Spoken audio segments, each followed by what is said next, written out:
Good morning, good morning, everyone. Hope you all had a good night. Good morning, good morning, good morning. Good morning, all. Good morning, all. Good morning, all. Good morning, good morning, good morning, good morning. Guru morning, guru morning, guru morning. That is what Alakowe always says. Good morning, all. How are you all doing? Hope we all had wonderful night. Hope we're all having great night. Hope it's we're all getting ready. Well, some already started working. Why? Hey, 12 pretty me, how are you? Good morning. Similarly, good morning, good morning, good morning, good morning. I'm greeting everybody as you're greeting me. Good morning all, good morning all. Parents, please, I need your attention. Professionals, I need your attention. Pastors, I need your attention. If you're in any position of authority, your attention is needed. This topic I'm going to talk about, we're going to review an interview that was granted. And we can't talk about it without looking at, hey, Tokwe, how are you, dear? If you're a parent, you need to draw your seat closer. As professionals, draw your seat closer. This is not a case of it no concern me. No, it concerns you. Hey, Motunrayo, namesake, how are you? Compliment of the season to you too. This is not a case of it no concern me. No, it concerns you. All of you that takes your children for whatever deliverance that you are delivering them from. This is what the topic we're going to treat this morning is a topic that you need to come and learn from. You need to come and learn. When I say learn, I mean learn. We always say it. Abuse is not something that just goes away. When it happens, it's a thing of a lifetime. And when I say lifetime, yes, it's very easy for people to say, go and do therapy. You see, I'm a professional and I can tell you, you can do therapy and do therapy and do therapy. Therapy does not solve any problem. Yes, it can help you to manage things. It can show you coping mechanism. But trust me, it's not a permanent fix. There is no permanent fix to abuse. Take that from me. Apart from me being a professional, take that from me who is a victim of abuse. It is not a permanent fix. I can tell you that for free. Yes, you learn coping mechanism through abuse, through therapy. And the truth is, there is a stage of abuse you even go through. There is a stage you get. There's a stage. It depends on the kind of abuse. It depends on the length of time. It depends on, there's so many dependents. Hey, that mom of 5, how are you, sis? Compliment of the seasons. I'm a victim of abuse, and I can tell you for free. You see, people will say, go and get therapy. There are some therapies. The truth is, when you engage with therapy, it depends. It depends on your experience. Some people never get past 2-3 stages of therapy. I can tell you for free. Let me give you a personal example. I'm someone who went through abuse as a child. I went through different stages of abuse, and I can tell you, despite the fact that I'm a professional and a proud one at that, I have never been able to complete to do a session of therapy more than 5 sessions. And I'm talking of years of abuse. I was abused from the age of 5 up until my 18th birthday, just shortly after my 18th birthday. And trust me, I have booked, I have booked therapy. I've, Yeah, I booked therapy sections. I booked therapy sessions. I've been through rape crises. I've been through what do they call it? Open secrets. Go and Google what open secret means. I've done open secrets. I've been through different sort of stuff. I'm greeting everybody as you're greeting me. I've been through all sort of this thing. At the initial stage, okay, the initial stage where they are you like ice breaking, the icebreaker of it. Yes, I went through that. But the moment we start talking about when we start going at the initial stage, you talk about the generals of it. But when we start getting into that in depth, I've never been able to pass it. I have never been able to pass a stage of in-depth account. And I'm saying that as a victim. I'm saying that confidently. I've never been able to pass that in-depth of that stage of in-depth account. Yes, the early stages, oh, who did you stay with? How did it happen? I start talking about how it happened.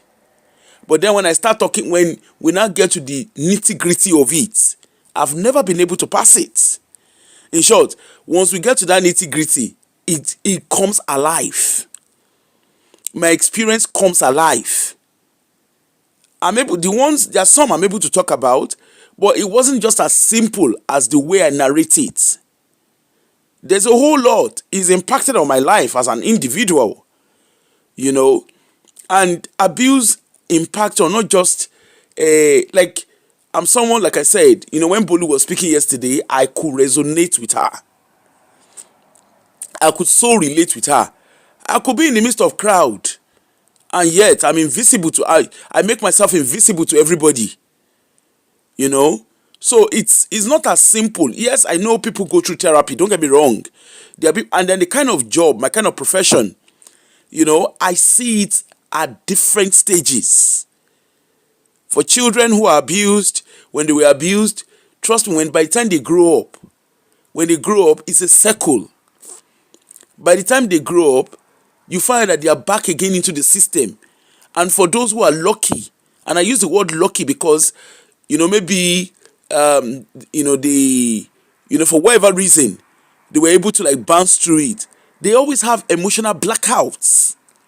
These are well documented research. It's not just as simple.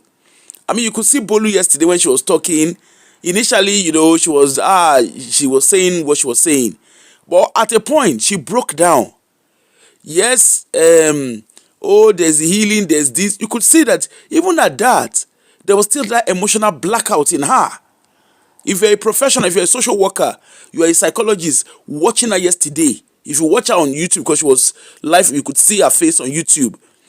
I was so focused on her body language. When you look at her body language, you could tell that it's not as simple. Yes, she's telling the story, and I can tell you, most of the things she said yesterday is not even in depth of the reality of what happened. She's been able to summarize her story, but she's not in depth about it. I can tell you that for free. I don't know her from Adam, but I can tell you that being a victim of abuse and also being a professional, that's my bread and butter. I can tell you for free. So as parents, you really need to start getting your socks up as parents. I don't tell people go to church, don't go to church. That's your business. You're an adult. But think about the impact that has. A poor little girl, a helpless little girl, everybody failed that girl. I won't excuse her parents. Everybody failed her. In a sane country, what she's disclosed is historical safeguarding compromise that has eventually impacted on her. Can't you see the way she's talking yesterday? Can't you even see the way? Can't you see her body language? If you understand body language, look at her body language. A lot of time, her body language doesn't tie up with the way she's trying to be strong. She's trying to be strong for how she knows to be strong. But the reality is, she's not strong. Yes, people can tell their story. Me, as a person, I avoid telling my story. And trust me, I don't even know when I'm ready to do it either. Okay? And that was one of the reasons when I opened my page. This is one of the reasons that drove me opening my page. You know?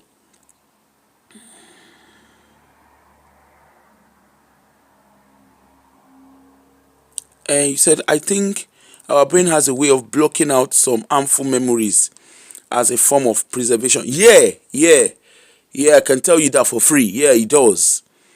Because like in my own case, my auntie and uncle, my auntie and the wife, I keep calling him uncle, my auntie and the husband, and everyone that was part of the abuse, they are all, well, one of them is passed now. They were all there. They were all. I mean, I see. Well, not I don't necessarily see them, but they're everywhere around me. I had cousins who were part of this. I don't even know how that one is even. There's another one. I don't even know how he's related to us. Then my auntie, it's just like I remembered when I was planning for my son's wedding. There was this conversation. I can't even remember what the hell what led to the conversation. And they kept, my cousin, my like I said, I didn't grow up with my siblings. I grew up away from my siblings, and we all grew up separately anyway. But over time, we all came back together. But even my grandmom, my maternal grandmom, as much as yes, she was a figure. For years, I kept excusing her. I kept making a case for her. Oh, she sacrificed for us. No, she didn't sacrifice for me. Instead, what she did, she enabled my abuse. For years I would say, she did this, she did that. No, that was not my experience of her. My experience of her was terrible. At a point, in short, my own case, apart from even the father, okay, eventually I went back to live with my mom. One day, I'll probably give a snippet of my story. Someday, I think there was a time, during the Baba Igesha stuff, I talked about my story on Obodo Yibo TV. Bridget, I think that's her name. I think it's Bridget, that's her name. I talked about, I gave a snippet of my story on Obodo Yibo. Then I had a YouTube page, but obviously not functioning at the time.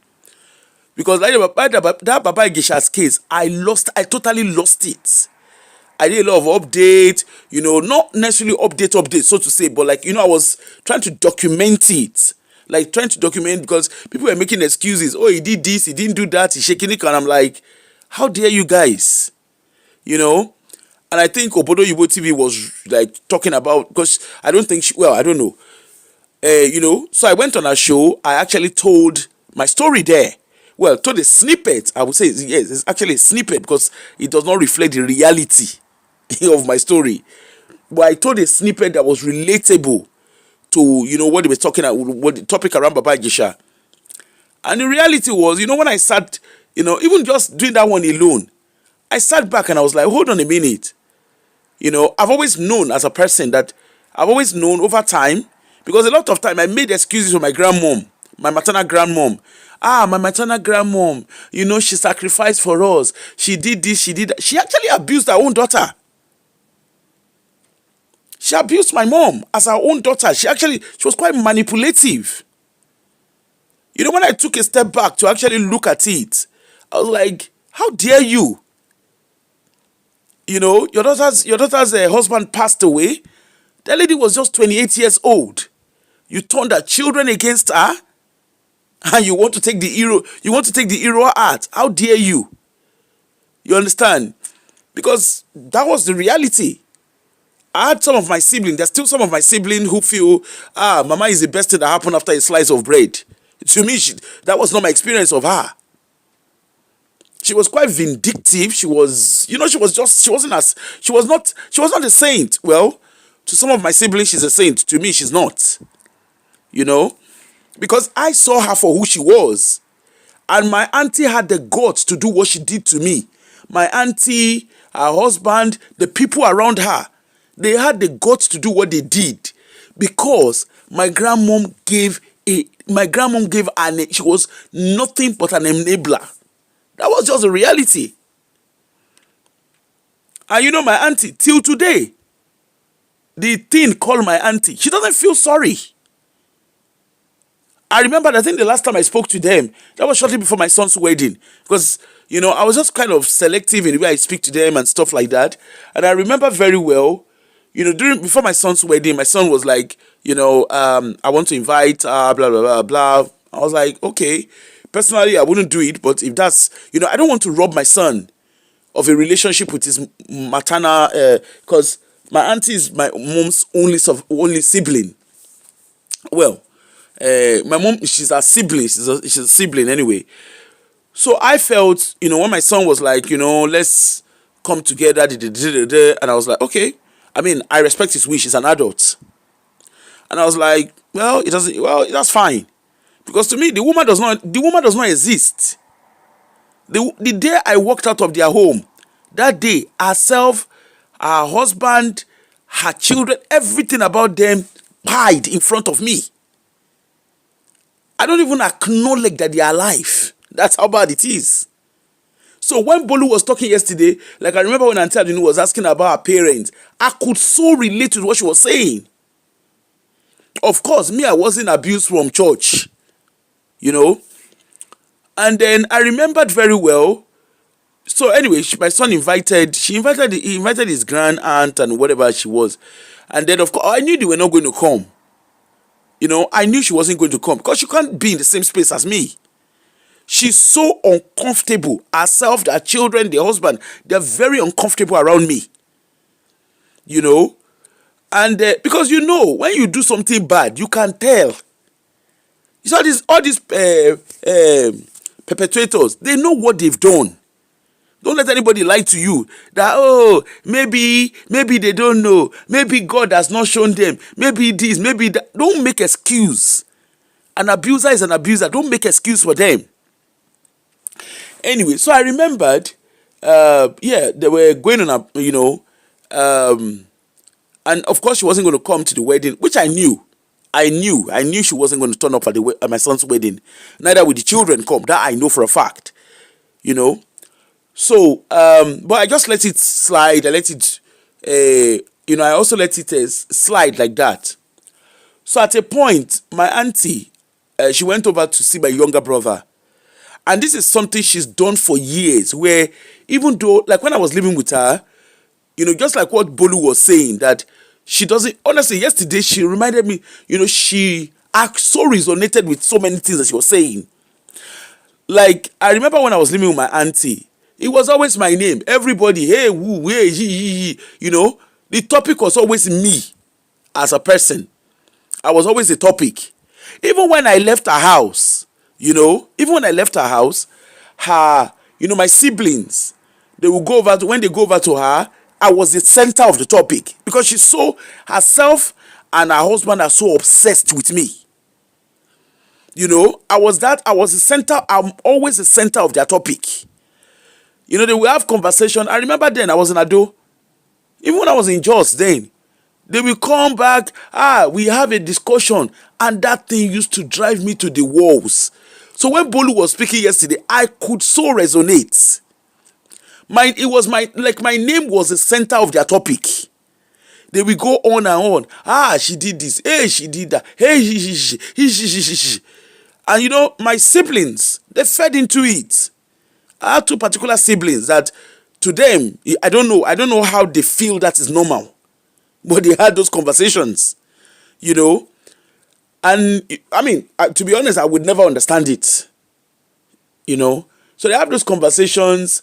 They will have conversations. They will come back, you know. Like I said, at a point, me and my older sister, we don't talk. We weren't talking. Because I just could not understand. And then, you know, I went to university in Ado. Again, I was a topic. Like everywhere I turned, it was like this woman, even though I'd left where she was, even though I've left her, but the common conversation was me. My name was always the ringtone. Like if there's a way I can put it that way. My name was that constant ringtone. So much so that when people call me, when I hated the sound of my name. So when Bolu was speaking yesterday, trust me, I could relate. I hated the sound of my name. I was always the center of attention, and this woman is just nasty piece of work. Grandma would allow her, they will have those conversations. Hey, you did this. Hey, my siblings too, they will have those. So at a point, even when I left Nigeria, I was that center of attention. And in my head, I used to wonder. You said, okay, you have done what you have done. I have walked away. I've not even been that bad to even discuss what you have done to me with my siblings, or even with my late mom. Even when I went to my mom, I never sat anywhere to say, Mommy, this is what happened. You understand? So why am I a topic of interest to you? Even when I've left your house, why are you interested? I used to ask myself those questions. Then even the sibling gone that you discuss with, why am I a person of interest to you guys? Why am I the topic? And that's why today, I do not like when people speak behind my back. If you want to say anything to me, just say it to my face. When you start talking behind my back, honestly, I can't stand it. Because it's just traumatic for me. If you have anything to say it to my face. Call my bluff. This is what you did. We talk about it. We trash it out and let it go. The words that will happen, I probably will do gri. Maybe. I probably will react, or maybe, the words that will happen, I'm sorry, I didn't see it that way. Or I saw it that way, So when people talk behind my back, I resent them. Because it brings back trauma. It brings back traumas to me. So when Bolu was speaking, honestly, like I said, I could so relate with her at all angles. And you know what? Even in my line of job, I see that with people who have been abused. I see that with people who have been, I see that with children and even adults who have been through the system, who were taken away from their homes due to abuse. You could, honestly, in my job, I see myself in a lot of the service users we work with. So like I said, yeah. So when, so my auntie went over to see my younger brother. My immediate younger brother is someone who he gives everybody grace. Me, I don't know how he does it. He gives everybody grace. He can, I don't know, Anyway, so they went over to see, and my auntie was making a statement. Because I knew she won't come for my child's wedding. That one I knew. Anything to do with me, I know she won't do it. That one I can tell that for free. But I just kind of kept mute. I kept my cool. They would talk about her, we have a family WhatsApp. They would post her pictures, this and blah, blah, blah. Me, I just, I ignore. That's me. Me, I just blank that conversation. So, but at a point, there was I can't remember what led to the conversation. And they were going on about it. This, that. They were just having just usual conversation. It was not a hurtful one. It was just a usual conversation they were having. And, I think somebody, I can't remember who posted what. I can't remember the scenario now. And then they kept going on, let's forgive, let's move on. She doesn't know what. They were just talking. In fairness, it was just general conversation. Don't forget, even though she's my auntie, she's also related. She's also related to my siblings. I can't take that their relationship away, and that's the truth. So they were having those conversations, and I can't remember what it was that they said. I can't remember who said what, you understand? But for me, it's okay to have that general conversation. But in my own angle, that is trauma for me. And it kept going on. I can't remember what led to be honest, I can't tell you this is what led to the conversation. And I just lashed out. For the first time, I was able to I just did a voice note. I was so pissed off that day. Not pissed off because they said anything wrong. I just felt because we were like, she's our mother's sister. Is what I can't remember what's the script, but it was more. I think the conversation was geared towards let's just accept her for who she is. She herself gone. Maybe she doesn't even know what she's doing. That kind of story. That was how I lashed out to. I did a voice note. And I was like, guys, everybody, please leave me alone. Leave me out of all these people's conversation. You understand? I was so pissed off that day. And I think, don't get me wrong, I know they talk about the lady, but they don't discuss her with me. Because I was very, very clear. Guys, that's your auntie. You guys live with her. That's your auntie. That's people's business. Don't get me involved in your conversation around her. I don't want to be part of it. And all this, call her, don't call her. What the hell am I calling her for? Who is she? To you people, she's your auntie. Good for you guys. But to me, she's a different person from who you guys think she is. Everybody, you all have your relationship. And I learned, after my son's wedding. Because I know that, there are some of my siblings that she talks to, which they all have conversation. That's good for all of them. And I remember my older sibling, after the wedding, she said, my auntie was saying, she said some things, and I was like, and I don't think my sister realizes what that meant when she says all these things. Because to me, anyway, in my own head, I'm like, this lady, like, can you not see beyond the walls? She finds it very easy to disrespect your sibling. And she sees you as a soft landing to have that conversation with. And you are comfortable with that. To the extent that they said they were begging her, hey, please now, come to this person's wedding. And I'm like, really? Anyway, because I just blanked the conversation because I just thought, you know what, I can't be bothered. You understand? So, the reason why I'm saying this, hold on please, let me drink water.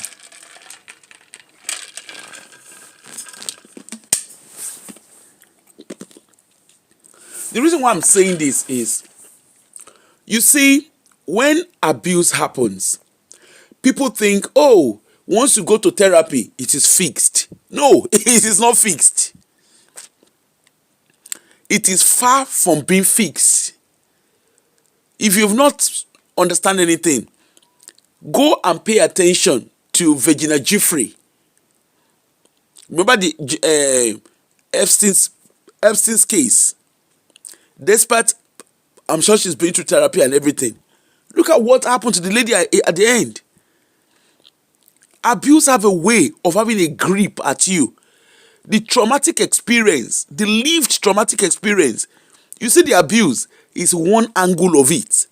The aftermath of it impact on every area of your life.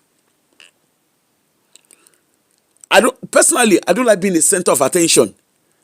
I feel so overwhelmed because that brings is negative for me. Because when I was growing up, in my own experience of abuse, I was the center of attention. Hey, my name was so, what's the name? It's like my auntie was so obsessed with my name. Until today, she's still.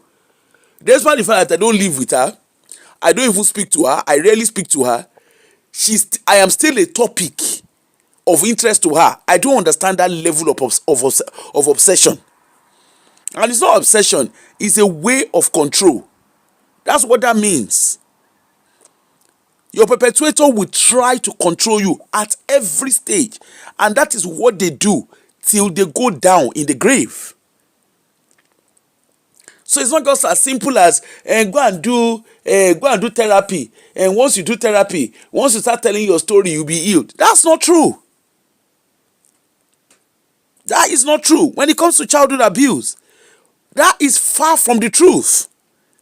It even impacts on your relationship. It impacts on your relationship. On your whether sexual relationship, whether platonic, whatever kind of, it impacts on it. It impacts on every stage of your life. Even when you start raising children, it impacts. Even in the bedroom, it impacts. You could have a partner. You are in the bedroom, stuff are happening. Maybe what your partner decides to do reminds you of what has happened. and then you snap out immediately. Timi Dakolo, I'm sure if that one, for that guy to cry out, you can imagine how is it Bisola, is it Biola, is it Bisola or Biola? I can't remember what her name is. I can just imagine the impact that would have had in their home for that guy to have come out to speak. So it is not as simple, I don't want us to be ignorant of that, thinking, oh, once they come and talk, then everything is go. No, it doesn't work like that. Bolu, I can tell you for free, that lady Bolu, that's something she will live with for the rest of her life. And I'm very sure if she's married, that part, you will see it even in a relationship, that our partner has to be extra trauma informed for her marriage to work. I can tell you that for free. It is not just as simple as I love you. It is not just as simple as, oh, my husband is intentional, my wife is intentional. It's not just as simple as that. There's a whole lot of webs when it comes to trauma, especially childhood abuse. There's a whole lot of web to it. There will be questions around even companionship. There are ways things are done. Even children. When you get to that stage where your children, they're growing up, they're needing your attention, what does that mean to you? What reminder does that give to you? What trigger does that bring on you? I'm a lived experience, so I can tell you for free. It is not as simple as that. Right? Anyway, and I'm saying I deliberately opened the conversation on this so that people begin to understand. I'm sure there are people who have been abused. The same also happens for domestic abuse victims. A lot does happen. The kids who are part of that abuse, who experience that abuse, the victim who experiences, even the perpetrator. Most perpetrators of domestic abuse, trust me, they themselves, they were victims. And some of the victims of domestic abuse, trust me, they themselves, who were the people around them when they were growing up. There's a whole lot to it than just as simple as, this is what happened. It's not as simple, though. Anyway, and then for church, you see all this thing of they are doing deliverance. What are you as a parent, what are they deliver on our children from? What is it? Why can't you let children be children? What is it about those children that you are needing those what deliverance do you need? There are a lot of children that from deliverance, look at that lady's example yesterday. From that deliverance, look at all that they did to her. Mentally, she was tortured. Emotionally, all level of abuse happened to her there. And of course, I even being vocal didn't even help her. The adult, her parents are supposed to safeguard her. They pushed her back into the lion's den. The pastor, they were there. Even other young people that could have stood and lent their voice. They stood there. You heard that when she said they came to church, all of them came, they want to come and watch that demon. If you not see demon, I go sabi am. And where do you guys even see these demons from? Where did you guys get all this idea of somebody is possessed? What do you understand by possession? What do you mean that someone is possessed? All these things are sign of people that need mental health evaluation. Look at Olukoya himself. The way the guy they talk. Hey, somebody here, I was going on the road, and then the enemy of the father is shaking it. Does that not tell you that man needs psychiatric attention? He needs psychiatric evaluation. They set up a structure that they use to perpetuate abuse. And you yourself, you carry your two left leg there. You carry your two left leg there, helping to make things look normal. Even look at her mom. Omo mi ìfẹ́ kí nǹkan báyìí ṣẹlẹ̀ sí ẹ. They say you have spirit husband. Where? What does spirit husband mean?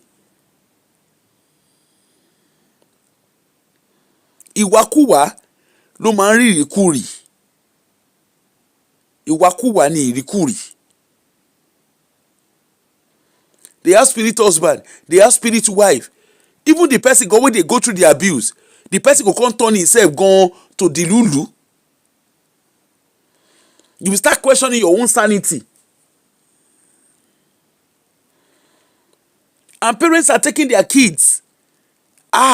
Let's take a. That's why you can see, those of you who live in the United Kingdom, you see how churches are now being investigated.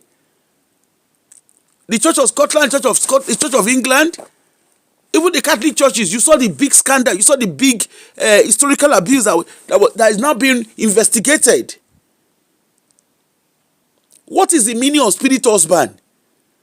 You go and fast. Look at how a whole human being, they tie that, they use a rope to tie her. Like Sharon. And her parents sat there. You know, even yesterday she was still making it. She was still saying, and they were helpless. No, they were not helpless. In a country where the law works, every one of them, they are going to be in trouble. Because every one of them compromised the safety of that young girl, of that young Bolu at the time. They all compromised her safety. Look at her, even as a lawyer. You could even hear the way she was talking. Yes, she speaks confidently. Yes, she was speaking confidently yesterday. But when it came to legality of her concerns, she was not confident.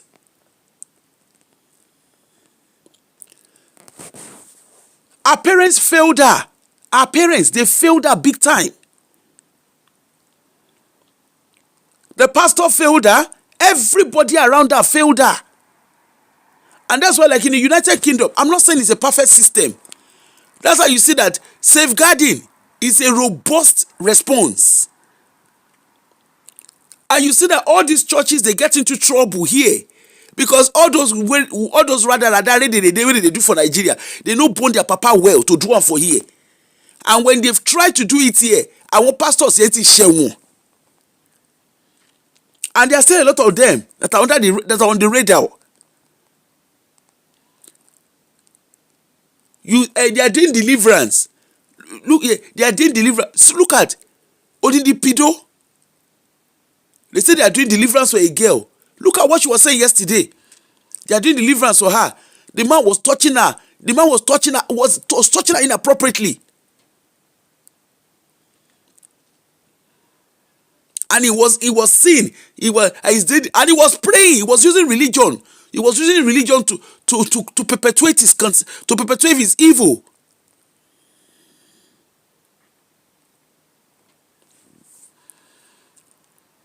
The main thing is, nobody should even you yourself as an adult. No, even you as an adult, nobody should be touching you. Nobody should touch you without your consent. That's the reality. Nobody should be touching you without your consent. There was a case here in Scotland where the guy was doing he's a carer. I think the guy is still in prison. He's a carer. He went in to go and he works with the elderly. It was his agency that sent him. He works with elderly. And guess what? Àwọn ìwà burúkú tó mọ́ wọn lára ní Nigeria. He worked with the elderly, and it was the care is meant to be double. So like two people caring for the woman. Anyway, now so the guy go do care. He was not the one that was cleaning the lady. That was doing administering the personal care. And guess what? From personal care, ó bẹ̀rẹ̀ sí tọwọ́ bọ ìyá oníyà nídìí. Ó bẹ̀rẹ̀ sí tọwọ́ bọ nídìí. I think the guy at the time, if I'm right, I think it was in his 30s. I think so. It's been a while now that the case happened. I think it's almost a decade now. And the woman in question, she was in her late 80s. Ó tọwọ́ bọ ìyá oníyà nídìí. Kò tún ṣe yẹn nìkan, okó ẹ̀ tún lé. Camera capture everything. The guy they put her, you should see the way they just slap him face for inside for on top newspaper. And he has wife. Oh, if you go and check, he was a medical doctor in Nigeria. If you go and check, while he was practicing in Nigeria, bóyá bó ṣe ń tọwọ́ bá àwọn èèyàn nídìí nìyẹn. Who knows? Bóyá bó ṣe ń tọwọ́ bá àwọn èèyàn. And you know, most of these people, they know what they do. They know who they are. So they go into professions that allows them easy access to their victims. We've had here in the UK, we've had gynecologists and pediatricians who have been deregistered. We've had nurses who have been deregistered. You're in a position of trust. Look at this pastor. He became a pastor. For all you care, the guy is an abuser. Otu ní office, even look at even with the way Bolu was describing the office, the positioning of the office, the way he structured the door. You remember when Bolu was saying, "I'm going to let us listen to the audio, but I'm just setting a pace for it." You know, even when she was talking about the way the office was positioned. If you're if you're a professional here, if you're a social worker or a health professional or anybody in the health partnership, you know what I mean. When you go to a service user's home, the first thing you do when you go to a service user's home, you look at your route of escape, because you never can predict. But he positioned his office, the way he positioned the entrance of the office and the furniture in his office. When she was describing this, I was like, can you just, it so resonates. She went and put a chair back. By the time she turned, he was standing behind. So there was no route for her to escape. And you want to hear the truth? The wife is fully aware of what he does. Pidoni, ìyàwó ẹ̀dẹ̀ mú ipò ń ṣe. And that's one truth you cannot take away from it. Go and check all children, anybody, any underage that has passed through his what's it they call her? His pastoral teaching. I don't know. Anybody that has, any young person that has passed through his what do they call it now? Give me the right English. That has passed through his guidance. That guy has his mark on each and every one of them.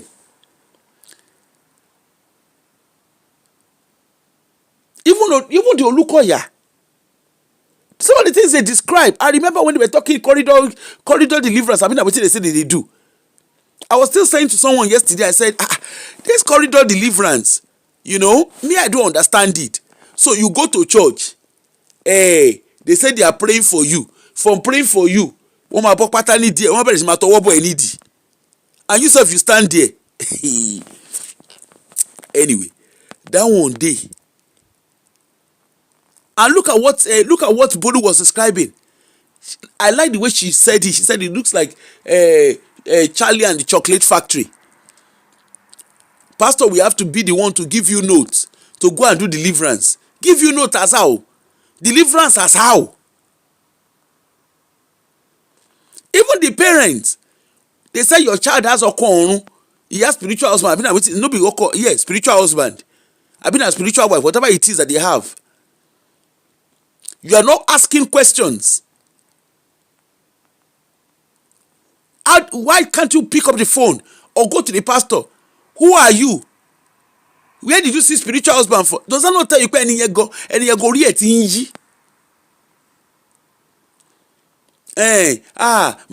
see, this is what our societal value has become, where a girl child has been seen to be mere object of marriage. Our male child, they capitalize on responsibility on them. The female child, they subject them to submissiveness. Oh yeah, we are training our daughters to be marriageable. What about training them to be confident? Bolu was confident. They literally bashed her confidence. You could hear her where she's quite vocal. But her being vocal, you saw the impact of her being vocal. Omo Ishuni, that thing that they call Omo Ishu, Omo Ilagidi, is because you are standing up as a child. You are being vocal. You are being able to speak up. Hence the reason, and your abusers don't like that. They don't like when you are vocal, because that draws attention to them. So what did they do? They have a manipulative way of swapping it around. And that's literally what they did to that lady. Where they said, Omo Ishuni, demon ini, on question things of the spirit. They tied her. Imagine, like Eronko. Eronko gone, you can't tie Eronko like that. Tied her up. I remember here in the UK, there was a time they did I think BBC, I think it was BBC, is it BBC or Channel 4? I can't remember. That they went to Nigeria. It was Ellen Akpabio. Where young children, they were being tagged as witchcrafts, as witches. They were tying them down on the floor. But abuse lo shele. It was in, I can't remember the name I can't remember the city now. But it was where we had Ellen Akpabio. I don't know if that documentary is still on. BBC, and that brought a lens, and they had to do that because then we had the case of Victoria Crombie. Go on social media, go on YouTube, go and watch Victoria Crombie, where the auntie brought her to United Kingdom. The next thing they said, the girl get witchcraft. Moshe pa omo yen titi di ola niyen. Omo yen ku gbe ti omo yen ku, and of course that raised concerns on the African community and safeguard and child protection generally, irrespective of whether it's African or not. They were carrying that girl to church. The pastor knew what was going on. The auntie knew what was going on. Eventually it turned out, Ashe, the name that they presented the girl is not even a real name. Ikaleyon, Eyonika. No data, no peace.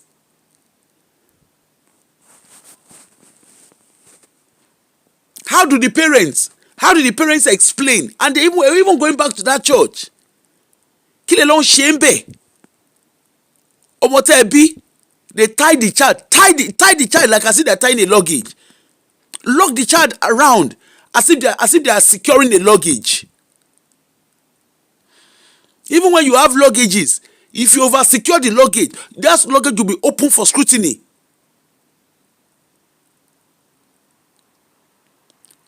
There's this guy now, Lawrence Oyo. People are carrying their children there. The guy said they do deliverance for children. People, they carry their children go there. Even here in the diaspora, he came to UK now. He carried himself come UK. And you know the bad thing? The African community were even condoling him. He do this. There's this guy, Folalade. Pastor Shola Folalade. After that, he was even interviewing him. And that's a medical doctor in this country. He's a consultant, turned pastor. That should know better. But you see, in the African community, we give soft landing. We know what is going on, but we pretend. After all, it's not my child. It's not happening on my doorstep. My own children are secured. Your children might be secured. But do you know who those your children will get married to? I mean, they marry someone who has had traumatic experience. Do you know the impact of that? Why don't we help raise normal children?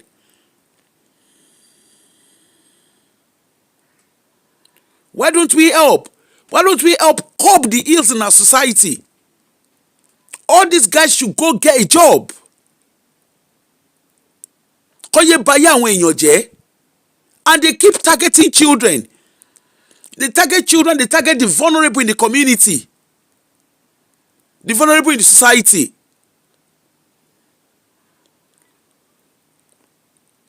Look at them. They say they even have prayer point. You know, when that lady did whatever her interview, yes, I had to go online to go and look at the MFM prayer, because I was like, hey, you understand the in people in so. Just go online, go and look at the MFM prayer, and reading through that prayer. Do you honestly? I don't know. Anyway, in my own opinion, reading through that prayer, I'm like, change in your any you need the mental health evaluation. Look at the kind of prayer they say they are praying. And you're wondering, why wouldn't they do what they are doing then? In short, on Monday, personally, I'm going to take it upon myself. I want MFM churches to one in Louis, to one between me. I will take it upon myself. I know what I want to do. To bá jẹ́ nǹkan tó ń ṣe, tó bá jẹ́ bó ṣe ń ṣe, because I'm very very sure they'll be doing it here in the United Kingdom. But of course, people will be quiet about it. Wọn ò ní fẹ́ sọ̀rọ̀ síta. Now it is January now. They will have because I know they have all these 70 days fasting, and all these churches they say they do 100 days and 70 days and whatever nonsense day. Tough fast. Look at how they robbed that poor girl of her childhood. And I'm sure there's many more. I was looking at Auntie Aduni's page this morning. She said there's still many more. She has 2 more interviews. I'm looking forward to them. These guys thrive because each and every one of us kept quiet.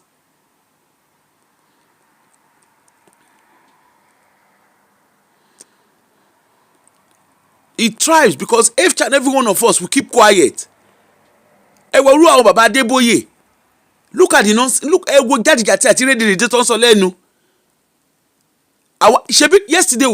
yesterday morning we were playing the tape of 2 pastors having conversation.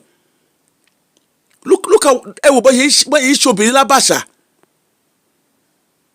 And it's not just limited to women. Don't let us just say women. Even male children. Males, there's a lot that happens there.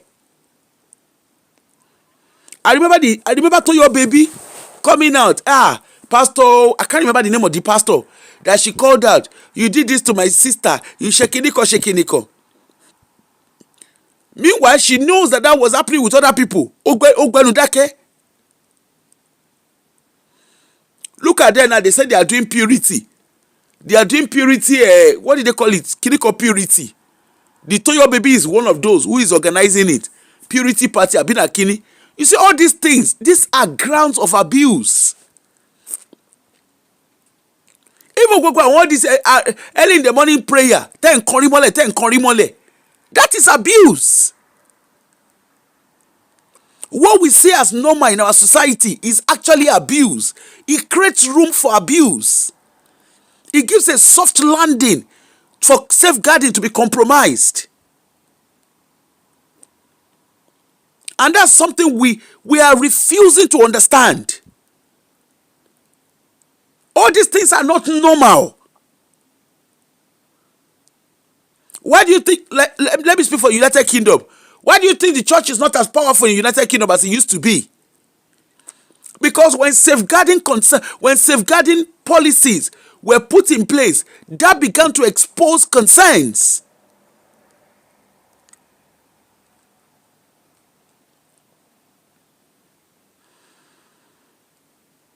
The moment robust safeguarding policies are put in place, automatically that's why it was so easy to start identifying concerns, to start seeing where safeguarding were compromised. Who would have known that Almighty Godolphin College would be in scandal of historical abuse? Go and Google Godolphin. Godolphin is where King Okporoko went to, King Charles. I remember then when Charles was talking about his experience in Godolphin, the late father, Prince Philip. You know, it was even documented. It's even interesting because it was even well documented in his what's the name, in his biography, where Charles talked about the impact of his abuse, that he went through abuse. Yes, Godinson College is meant to train him in resilience. The boarding schools are meant. A time is coming, United Kingdom, where what's the name? A time is coming, United Kingdom, where all these boarding schools, which of course there's already limelight on them, where all these boarding schools, they will be ripped apart just like the churches. A time is coming, because the more safeguarding policies are robust, the more concerns are emerging from those schools.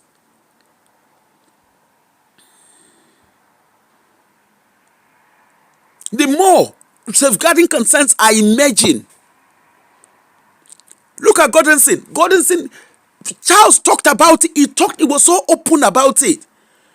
The father was saying in royal biography, they were saying that Charles is a weakly. That impacted on his marriage with Diana. He married a lady, but he didn't know how to do it differently. So he actually continued. Diana was not, he didn't, and I'm not excusing him. But this is the reality of what trauma does. Diana married him thinking she's met the love of her life. He married Diana not being able, he didn't want it.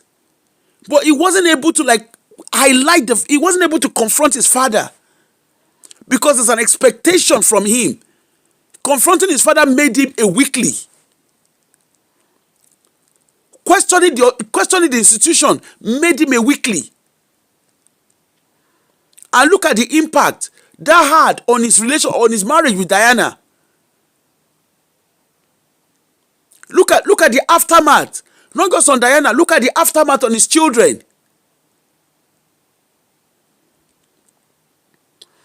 Even the Carmela that he ended up marrying, he only married Carmela because they had a lot in common. Go and read about him. So when stuff started coming out about Godinson College, he was making a lot of sense. All these private schools, all these boarding schools, a lot happens behind the scene. Me as a person, I always say it. I cannot open my eye and my child goes to a private school here on the soil of United Kingdom. Because the kind of job I do, I see them for what I see. I see behind the scene.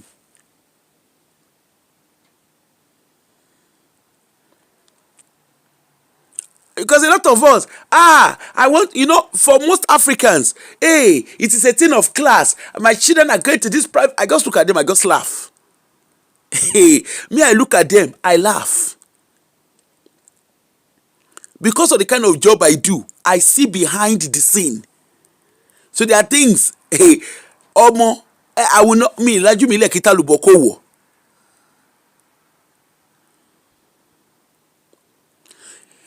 Good morning, everyone. I'm greeting you as you are greeting me. A lot happens. A lot is happening, Look at the Catholic churches. Look at the Church of Scotland, the Church of England, and all of that.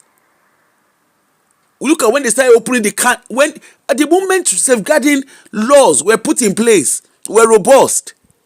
Come and see Orishirishi. Come and see Orishirishi. Come and see how Orishirishi are beginning to unfold.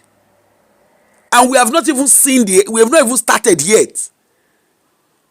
Jimmy Savu's case too was another interesting one. Look at how easy. He went into charity organizations. He went into sick homes. Everywhere that Jimmy Savile stepped on, his DNA of abuse was everywhere. His fingerprint was everywhere. Nínú caravan tó ní sí Glencoe. He will wear joggers up and down. So many interesting things. David Cameron, that was one of the reasons why David Cameron was forced to resign. You know, you come into a system, you don't understand the way the system works. And for those of you who come to the diaspora, etuwala to Nigeria, you came and open your churches here. You are helping them to open their home of abuse here. Ládùúgbò gbogbo ọ̀rọ̀ tí Bólú yẹn sọ jáde lánàá. Ṣó yẹ kí irú church yẹn exist in Western country? If you go and check now, gbogbo àwọn pastor, because it's the same modus operandi. And that, you know, I've always asked this question: how come that when these churches are established in the Western world, it's only Africans that are always there? Why is it that the host people from host communities struggle to settle into those churches? It's very simple. The answer is very simple. Because what they are doing in those churches is a crime scene. It does not align. It does not align with the laws of the country where they are based. That's why the recruitment is solely. Look at your African churches. When they say they are doing evangelism abroad, they are targeting Dudu. Because what happens is the Oyiboto Malosibe, they go in there, they see how things are doing, they see how things are done, and they know that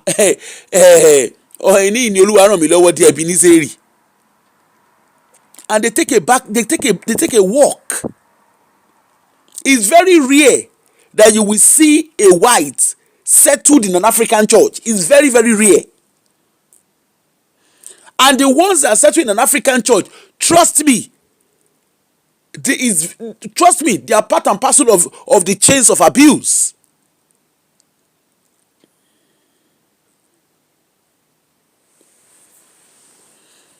Parents, a lot is there for you to learn. Oh, all this Oko and Oko universe, stop it. For those of you who live in the diaspora, in short, from that Bolu story yesterday, I already know what I want to do. Shebe mini, I already know. MFM, Mumbo Wabani.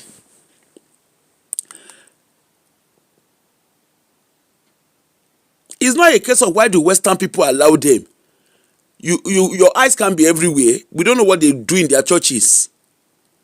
Until something happens, they are free. There's freedom of worship. But what happens? Look at the case of Tobi Adegboyega. Most of the people in his church, they are black children. They are black people. He said he's rehabilitating them. Are these kids willing to testify? Are their parents willing to collaborate their story? No. Some parents went and reported to police. When they wanted to take it further, they went and withdrew their statement. And you're wondering why Toby is walking up and down flexing. Oh, my flex, Monokai.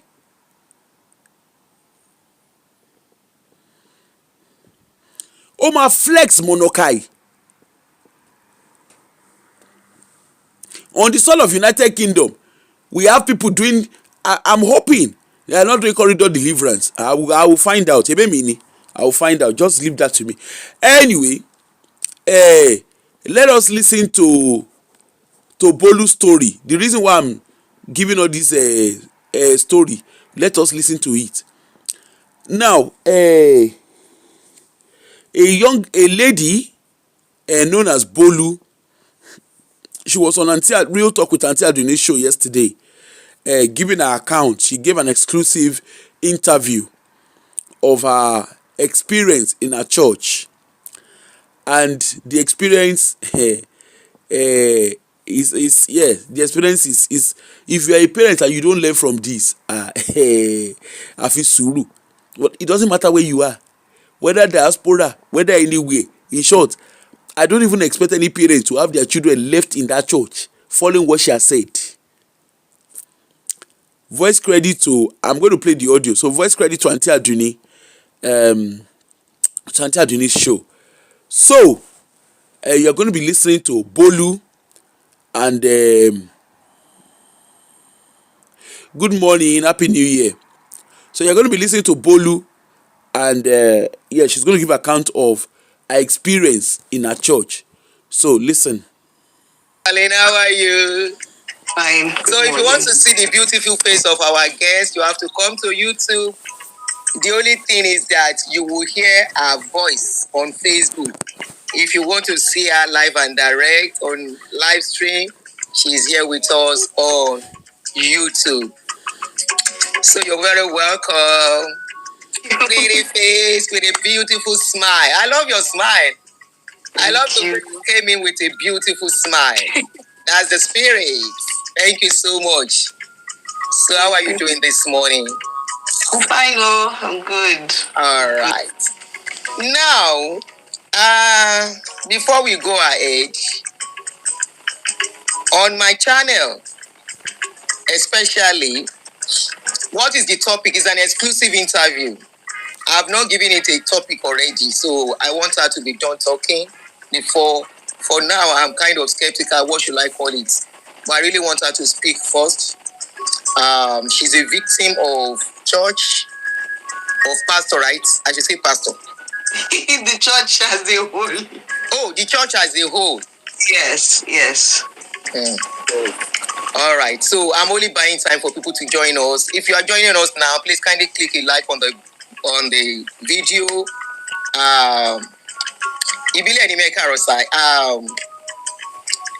Oh, some people know you already. Somebody said, "Good to see you, Lawyer Bolu." Yes. So you are very popular, and I mean, don't know you. I need to know your channel or your page or wherever you are. Don't mind me, Jerry. Some people know you already. Even I say, "Nah, me upon say I did social media, I know sabi you." All right, as you guys are joining, we'll be starting anytime from now. I've not been available for a while. Very busy. Yes, baby. All right. So you're welcome, darling sister. You don't click the like. Thank you. Barrister Bolu is here with us. Well, let her introduce herself by herself. So we have a guest on this channel today. I call the interview exclusive because it's actually exclusive. And as a parent, if you are a parent here, please come and listen. If you know people with small children, young children, please come and listen and share with them. It's going to do you good. It's going to do you good. It's going to save your children and save you future trauma that might even affect you. Because anything that affects your children is going to definitely affect you. So, if you are a parent, I want you to take your seat and sit down and listen on this channel. And you're going to learn some stuff on this channel. I posted a picture of a pastor yesterday. I can't put it up there or here now. So I will show you as time goes on. I posted a picture of a pastor on Facebook yesterday. So it's kind of connected to that pastor. So the floor is open now for you. Let me keep quiet and people will join us as time goes on. All right. So good morning, everybody. I don't know what time it is you're going to be watching this. So I think it's best if I start the story from the Genesis. Go ahead. And also to put it out there that the reason why I'm talking about it again for the second time is because now that we can see that the whole church is a mess, parents can really understand what's at stake. And at the end of the day, I hope they don't end up creating another version of me in this life because of what has happened. So I used to be a Muslim. I was brought up in a Muslim family. My Muslim name is Aisha. And one morning, I listened to this extravagant grace song. This Amtre Dimai Sorrow, Women of Faith. No, when I mean the old church, when I meant the church, I meant a particular church. Go ahead. So, go ahead. If you keep looking at your comments, they will distract you. Yeah, I know. So when I listened to it, I listened to this song by Women of Faith, Crucified. And I just felt this love of God, this overwhelming feeling like you just want to be a part of something. And I told my mom I would like to go to church. And my mom is like, Shofer Kwame. How do I tell your father that you're going to go to church? You are a Muslim. But then, for some weird reason, I just told my father, I want to go to church. And my father said, okay. I grew up in a typical Muslim family where we went to Arabic school. So me telling my father I want to go to church and he said, okay. My mom was like, okay, that's a miracle on its own. She couldn't even believe it. So I wanted to go to church. But there was this church, MFM, that was very close to our house then, and we used to make fun of them. So she said, if you want to go to church that Oman Fiadura Jagun. As at that time, they've moved from behind our house at Sabo in Ogun State, Nigeria. They've moved to another place, but the place was also close to the new site that my parents were building. Like, because not the building site, so it was very close to that place. So whenever we'll go to check on the project my father is doing, we'll always find a church there. So my mom said, how about you go check that place out? So I went there on a Sunday. The service was good. We were screaming as always. And they said, if you're coming to the church for the first time, stand up, which I did. They said the members around me should shake my hands, which they did. And then they said I should wait to see the pastor. So I waited. I saw the pastor. It was one pastor, Diola also. He's a carpenter, actually. So he's kabashed. He prayed and stuff like that. So 2 Sundays after that, I brought my siblings to church. And from there, my mom also started coming to church. So that was how it all started. Now I was in secondary school. I was in SS something then. I think SS1 or so when this whole thing started. So when in MFM they used to do pulpit rotation where they would change pastors. So around when I was in SS3, we had Pastor Bakari. Pastor Bakari was amazing. He would always preach to us. Then the daughter of Pastor Bakari, I mean no insult, was my senior, my 1 year senior, but she had issues with her WAEC, so she had to come back to rewrite the WAEC. So we were in the same class with Sister Senior Tofumi.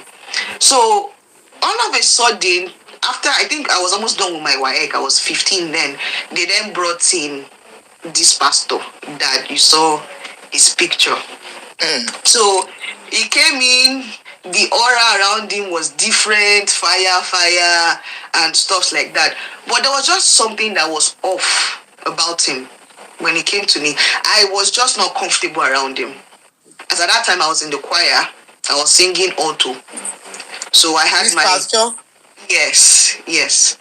So I had my alto members. Ekwesi was singing alto, Boniface was singing bass, Emmanuel was playing the piano, Gania was singing soprano, Big Mommy was singing soprano, and some other girls that I don't even remember their names now.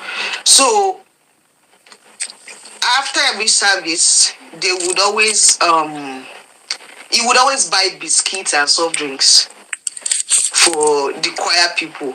But there was just something about him that I could not point to it, but I was just not comfortable around him. There was just this vibe that I could not place. So anytime he will buy them biscuits, me, I will not eat. Anytime he will buy them soft drink, money kotapada, they should return it. I don't want it. So I think he found out. So he confronted me and said, why is it that anytime I buy them things and I tell them to go and share it, you don't take it? And me, being the way I was raised, I will tell you the way it is, Gabadaya. I said, sir, I don't like you. Now, I don't know why, but there's just something about you that just don't make me comfortable. And I'm very, very sorry if you feel that way, but I just don't feel comfortable taking biscuits or cookies or anything from you. I'm sorry. As at that time, I just finished writing my WAEC, I'd written my JAMB, about to go to the university. So one day we were talking, they used to do ministers meetings, so they were talking. Okay, hold on. I would interject. So you could see she was talking about how she got into from a religion, from being a Muslim to a Christian, and then she also talked about like her experience at the early stages of being in church, and then gradually she got to what's it called, Then there was this pastor that came and she felt uncomfortable around. Now, one thing is, if her parents were observant, they would have noted her behavior. But guess what? I don't know if her parents were that observant. But from the angle of the pastor, this particular pastor on your screen that you're looking at on my screen, so remember, he's an abuser. He understands, abuser will always look for loopholes. Is there trust? Why they are grooming their victim? So the whole idea of giving them biscuit and stuff was grooming. Okay? As parents, I want you to note that. That is grooming. It was grooming. And I want to believe Bolu was not the only child in that church. So how come? Ask yourself, how come he noticed Bolu being resistant or being groomed? Because the biscuit he was offering was not out of kind gesture. It was grooming. It was testing their loyalty. It was testing the waters with them. Right? And I can tell you for free, some of the parents, when they get biscuit, Pastor Eshe, thank you for giving her. They see it as a gift. They don't look at it beyond what it is. To the parents, it was a gift. But to the man, to this pastor, this Olojugu Nkoko pastor, he was testing the waters. The one who are easily groomed, they were just soft landing for him. But for Bolu, there was something about the girl that he observed. Oh, this will be a difficult victim. So he chose to confront her. And from the way she spoke, he could tell that she was quite confident. So his way of grooming her would then change. Okay? If she was a soft landing, she would not have gone through half of what she went through. But because she started questioning, her instinct, what you guys call Holy Spirit, there's nothing like Holy Spirit. Her instinct, there was something about her that was not comfortable. She had an intuition about the man. She could smell the man. But unfortunately, the system around her, her parents and everyone around her, did not help drive her curiosity. Instead, what happened was her abuser noted her curiosity, and he needed to start working on how to manage her curiosity in order for him to then start abusing her.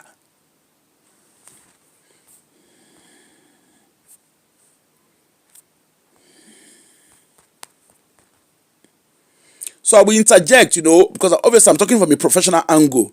So I will interject, but let's continue.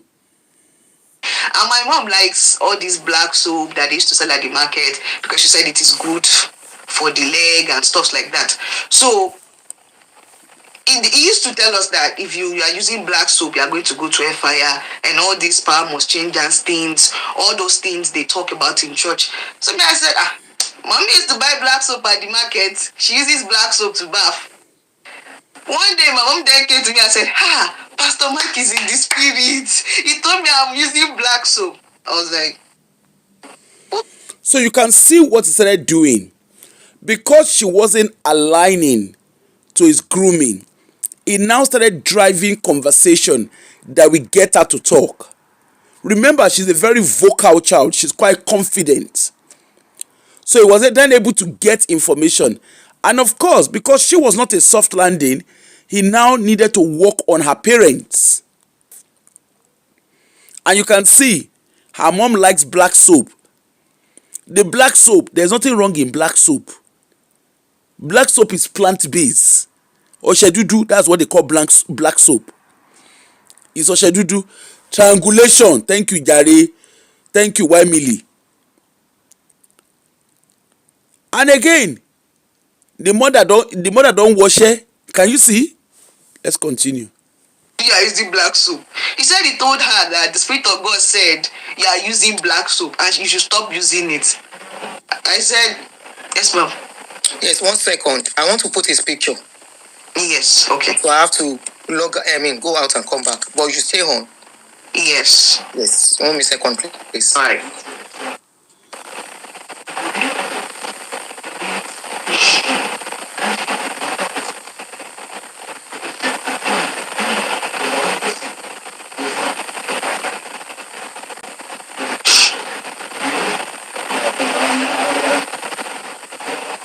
Sorry, that's Auntie Adini trying to put the picture of the man.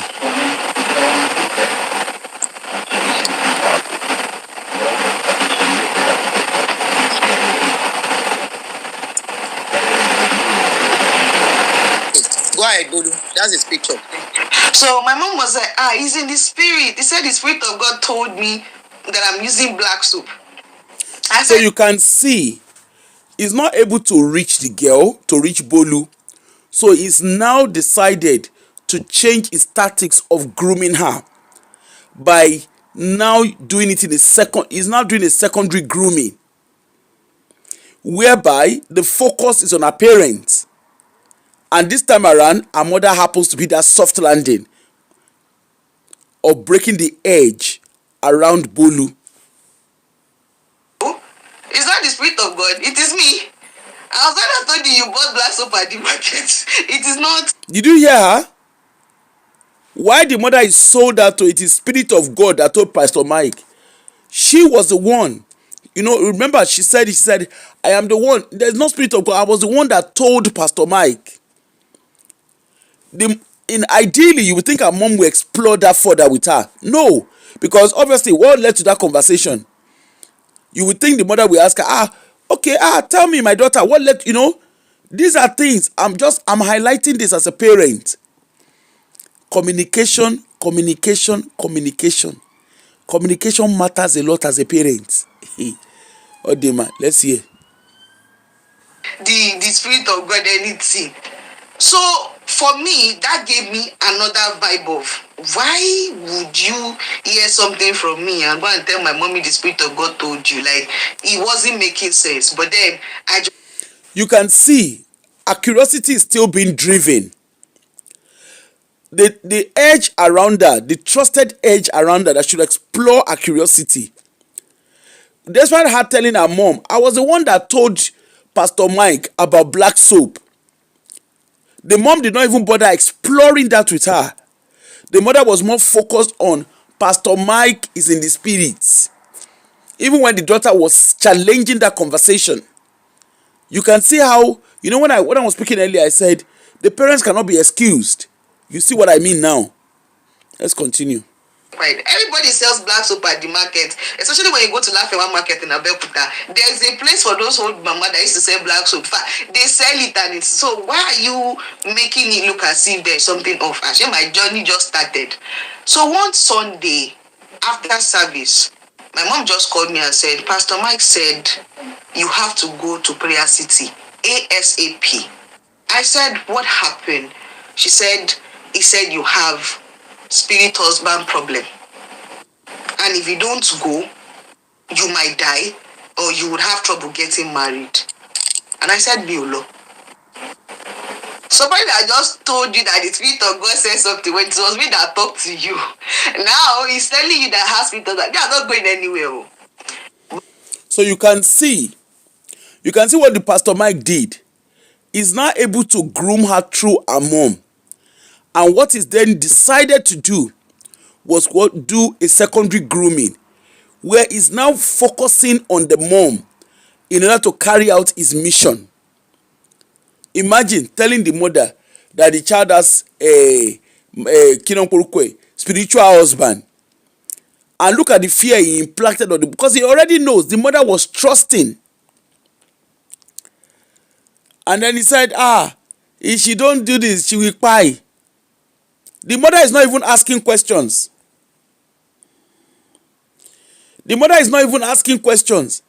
Pastor Mike, what are you talking about? Shebi, you did you know you claimed that the Spirit of God told you about black soap? Meanwhile, it was Bolu. Bolu told me she's the one. And of course, because the mother is not challenging things, Pastor Mike saw the mom as a soft landing. Mama ti wọṣẹ́, and of course, let's keep hearing.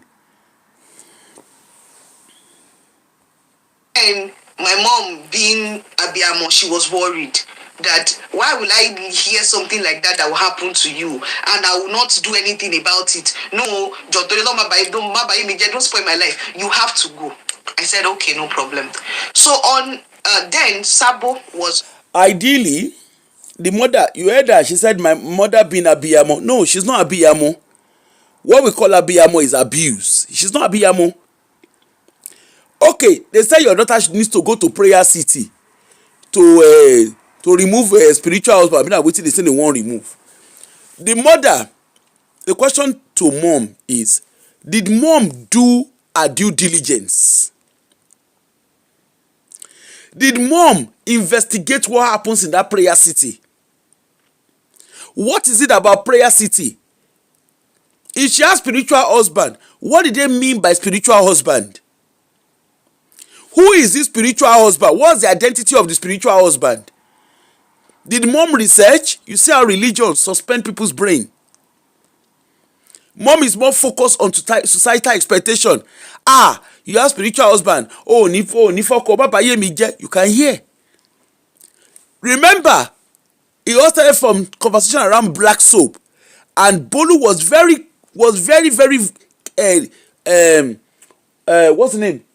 Bolu was very adamant that she was the one that had the conversation of black soap with the pastor. Pastor was talking about it, and she said, my mom buys black soap, she uses it. Remember, this pastor has observed that Bolu is not collecting biscuits. He has tried all those children so ti fún biscuit, obviously ó ti bẹ̀rẹ̀ sí tọwọ́ bọ̀ wọ́n nídìí, ó ti bẹ̀rẹ̀ sí ṣe oríṣiríṣi pẹ̀lú wọn. But this particular victim, this particular potential victim was difficult to reach. So what did he do? He went through the edge around her. And this is what perpetrators do. They look at, before they can strike, they look at people around you. The trusted adults around you. That's what we call it in professional term. Your trusted adults are your parents. Your parents should be your place of safety. So when an abuser wants to abuse, they study your parents. What is the dynamics? What's the relationship dynamics? Who are the other trusted adults around you? What are your dynamics what's your relationship dynamics with them? My auntie abused me, right? But she also gave the room for others, because everybody around her could see that she was not protective. She was not protective around me. Hence the reason why I was in a circle of abuse for 13 solid years that I lived with her.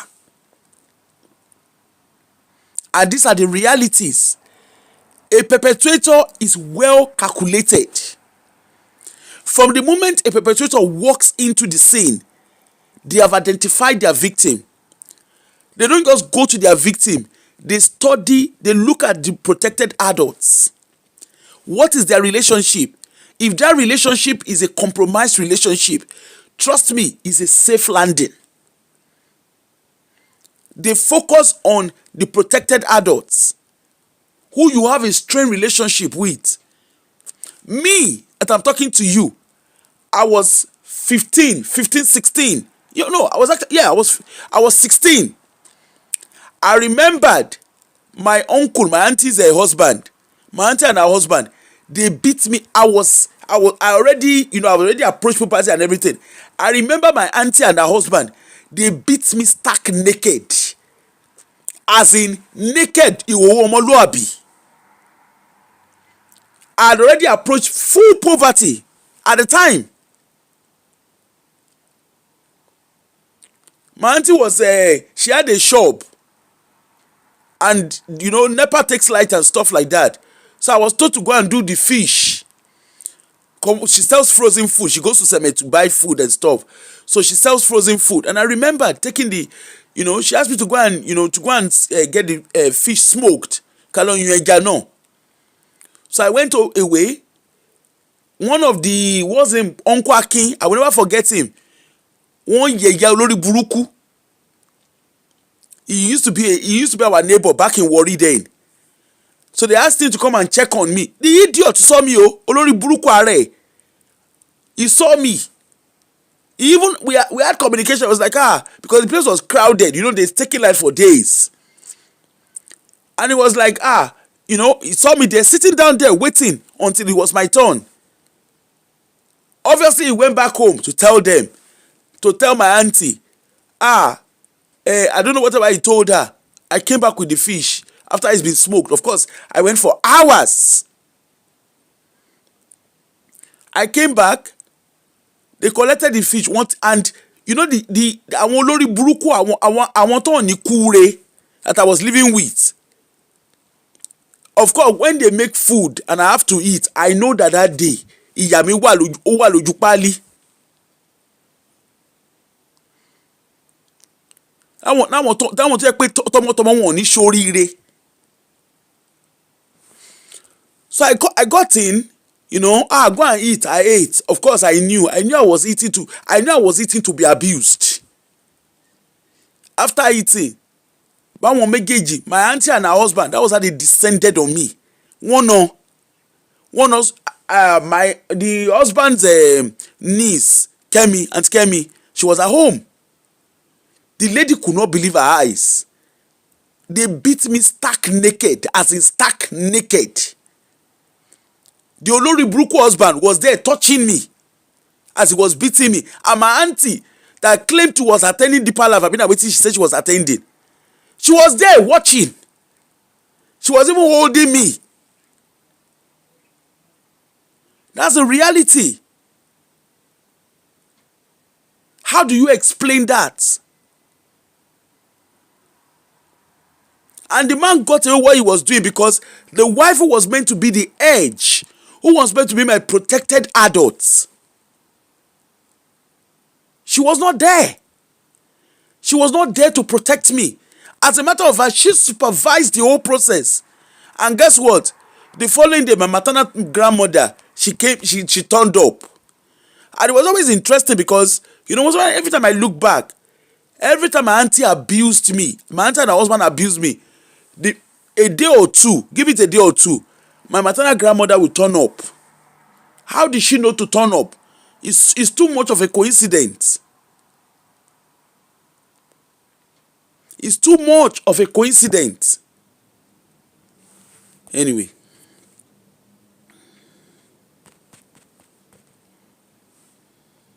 MFM, Sabo, Mountain of Fire Ministries, Sabo was a zone. And the region was Olumuri.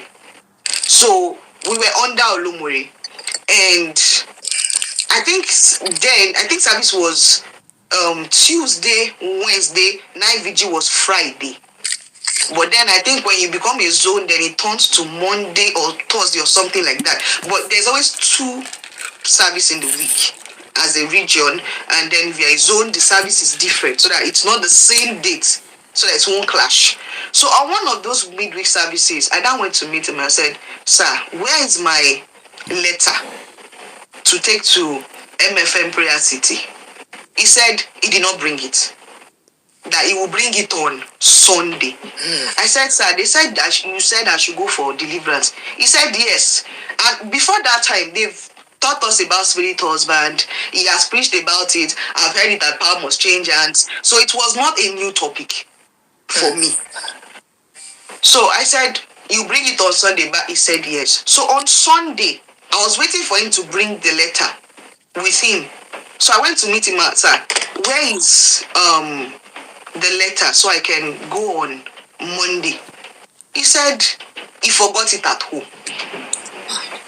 That I should tell Ghania. Ghania is my friend, we're in the choir. Okay. That I should tell Ghania to bring me to his house to come and collect the letter. Now, that was giving me this vibe of, how come Ghania knows your house? why does Ghanaian know where you're living? What is going on? But then I did not want to overthink it. I said, okay, no problem. You can see, again, our curiosity is driven. Ah, sorry. Oh, Larry Dikpo, how are you? I'm so sorry. Maybe, I don't know how it works. I'm so sorry about that. You can see, again, she still has a curiosity. I'm so sorry about, check your system. I don't know why the notification has not come through. I'm so sorry about that. You know, you can see, again, what's the name? Our curiosity is driven. Ghania, this Ghania, where is my letter? He says, tell Ghania to bring you to my house. And she started asking herself, how does Ghania knows this pastor's house? You know, she's asking the right questions. But remember, the trusted adults around her, the edge has been broken. And hey, and he could sense it. He keeps trying to break in. That Ghanaian, I'm very sure, if that Ghanaian ever has a reason to talk, àti fọmọlọ́mọ àti fi ṣà oríṣiríṣi àbàṣà. Àti fi ṣe oríṣiríṣi àbàṣà. And look at the way he started grooming her. You know, through her mom, because her mom has already bought into spiritual husband nonsense narrative. They started teaching about spiritual husband. Ah, okay, Larry Dikpo, no problem.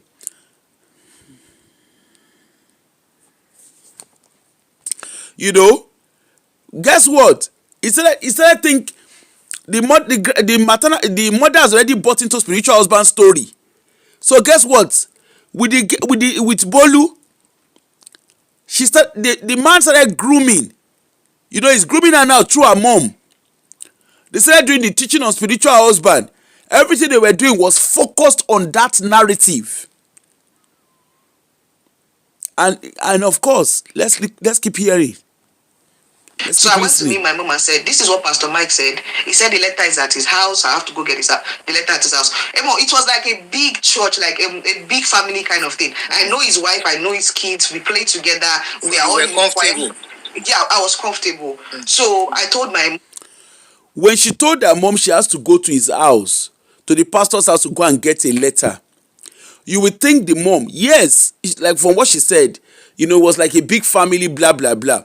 But you would think the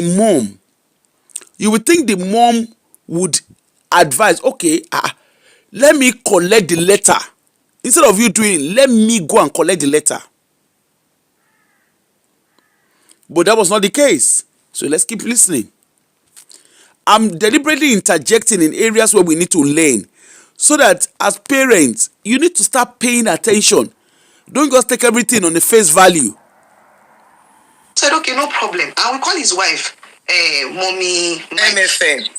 Yes, we call his mom Mommy Mike, we call him Pastor Mike. So everybody knows everybody. My mistress knows everybody. We are just that close. So I told Gania, I said, Gania, please, what's your plan today? Can you bring me to Pastor Mike's house? She said yes. So my mom gave me tea fare for both me and on Gania. YouTube. So when I went to Gania, with Gania, his house then that he built, because I know after this scandal became an issue, I heard that he has moved out of the house now. The house is at Olumore. I think they are going to Aro side. Before you get to Aro, in Abeokuta. Okay. So I went there. The wife cooked. The way the house is built, once you come in from, let's say this is the entrance, you face the main house like this. But if you're facing the main house like this, the first turning to your, this is my right, so this will be to the left. The first turning to your left is his office. So if you don't enter the office, then you come out, then you get into the living room. Can you make the phone close to you? Some people are complaining they can't hear you very well. Oh, okay. So the first turning to your left is the living room. If you don't go to it is his office. If you don't go to the office, and then you turn out, then you go to the living room. Hello, the kitchen is by this side. The dining table is here. The chairs and the living room, the TV is facing here. It's like side by side with the office, but the other It's like the outside part of the house. It's not inside. The office was not inside the house, but it was like it was the wall that was dividing it. So the wife cooked, we ate. I even helped the kids to lose their hair. And then I went to the kitchen to do the dishes with Ghanaian.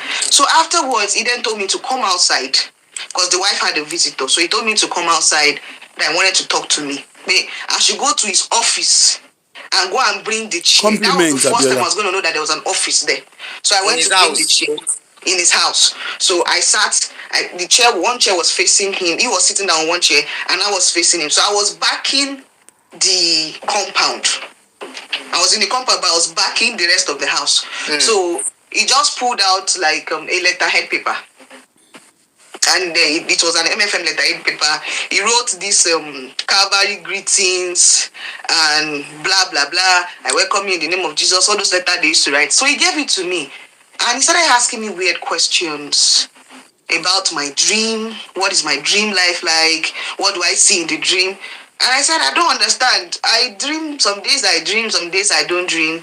Beyond that, unless you want me to tell you precisely what I dreamt about yesterday, do I see men in my dream?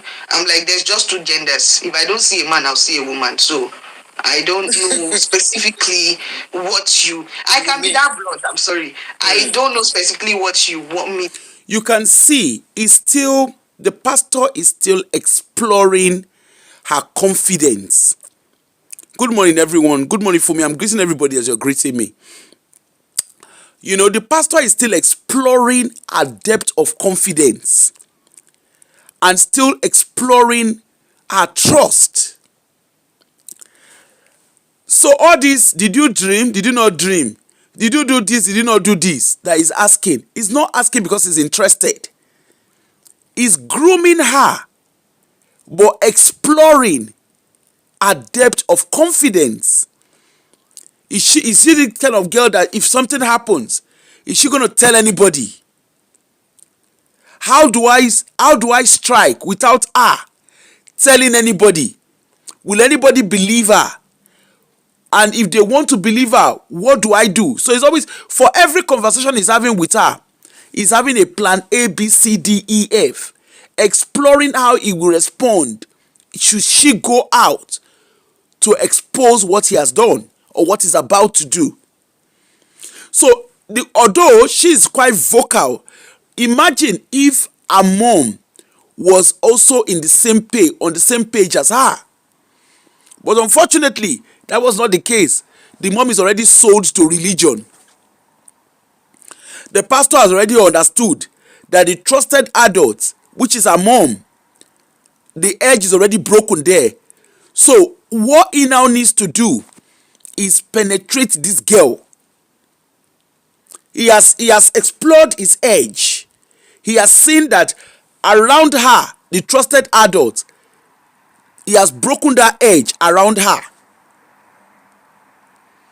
He has broken that edge.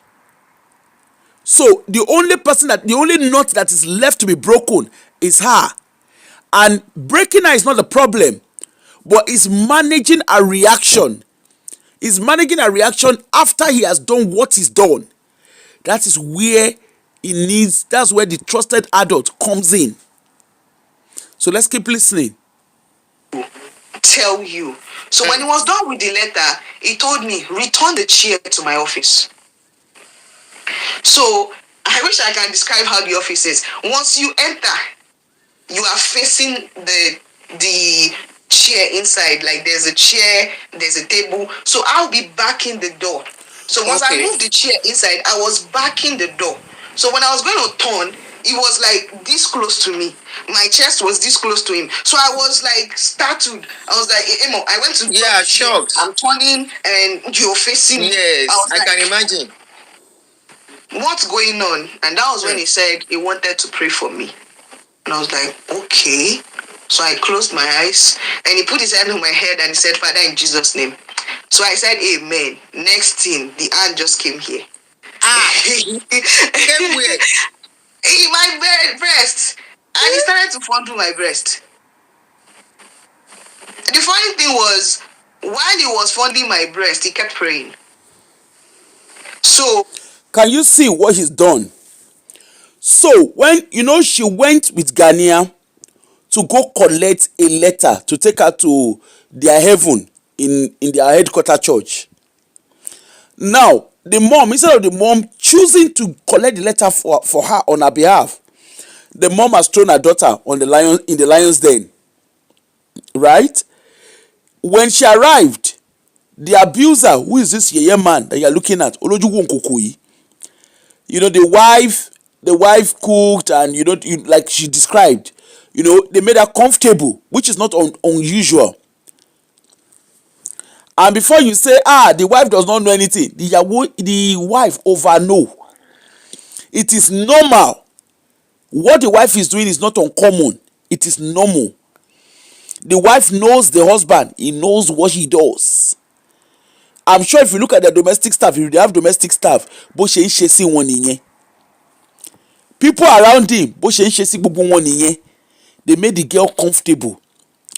And then he brought out a letter-headed paper and wrote long story. Okay? Then, he was sizing her up. Remember, he was asking her questions about her dream and all the stones. He was sizing her up. From sizing her up, after writing the letter, for all you care, it's just a scribble. After writing the letter and everything, he now said, return the chair back to my office. And the office space, from what she was describing, the escape route on the office space, the entrance, which you can also call as the escape route, it does not leave too much room for less body contact. It actually encourages full body contact, close body contact. And of course, that was what she was describing. That when she returned the chair, he was right behind her because he knew what he wanted to do. As parents, you need to understand this. It's very important that you start paying attention to things like this as parents. He gave her soft landing.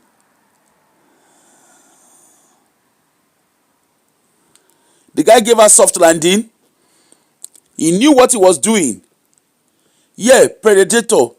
He walked in, followed her, because all along what he wanted to do was he actually wanted to lash at her. Go and read, if you are in the UK, go and, or I don't know if it's out there outside the UK, but go on Google, go and type Ian Huntley. The case of Ian Huntley is a very good, very, very interesting thing to read. I think there are videos of it on YouTube as well. The two school girls. So he waited. She got into the office, returned the chair. To her, she was returning a chair. But to him, he was taking her in for a slaughter. He knew what he wanted to do. That office is where his actions take place. She went to the office, returned the chair. As she was about to turn, lo and behold, he was right behind her. And that was where the vulnerability started from. Now, so that people will not suspect what he was doing, remember, she's a very vocal girl. Oh, I'm interrupting a lot. Okay, I'm just trying to highlight something, Margaret. Just bear with me. I will stop talking now. In answer, that was the next thing. He walked in, and of course, claiming he wants to pray for her. And lo and behold, that was the beginning of abuse. Okay, I would not interrupt anymore because I think people just want to watch, right? They just want to listen. All right, I will not interrupt anymore. I opened my eyes like, what the hell? So he opened his eyes too. And he said, close your eyes. I'm praying for you. You're opening your eyes. So I had to close my eyes. My mind was doing probably 180 kilometers per hour. My mind was racing. I was trying to make sense of what was just like, what is going on right now? He was fondling my breast. He was taking it out, playing with it. I could not scream. I could not do anything because he was already backing the door. Nobody's going to hear me yell. I just stood there. like a dundee. I can't tell you how many seconds that lasted for, or if it was a minute, but I just knew I was just there and he was just enjoying himself. I just stood there like a stone. Afterwards, it said, "For in Jesus' mighty name I've prayed." And I said, "Amen." It felt like, when time stops.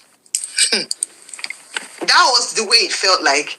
And the letters at that time, because I could not believe at 15 this was happening to me.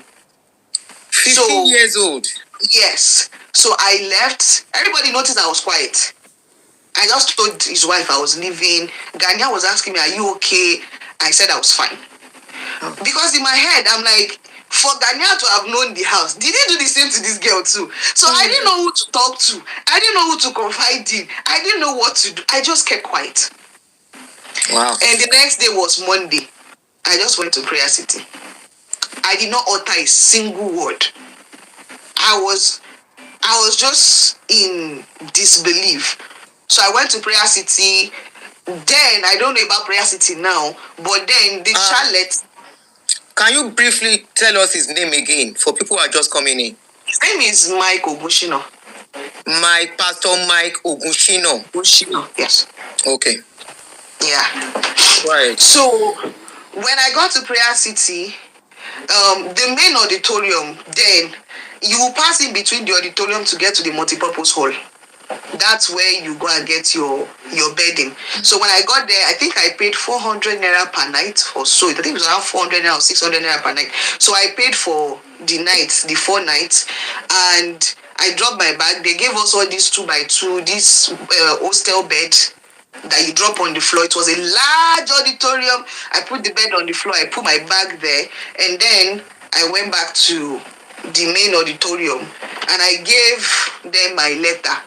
So the way the way they did that place then, there were a bunch of chairs, and then like a big table. So there's another chair that faces each representative of the church, and behind those pastors or those representatives were like, it was a big cabinet, but it was made of metal.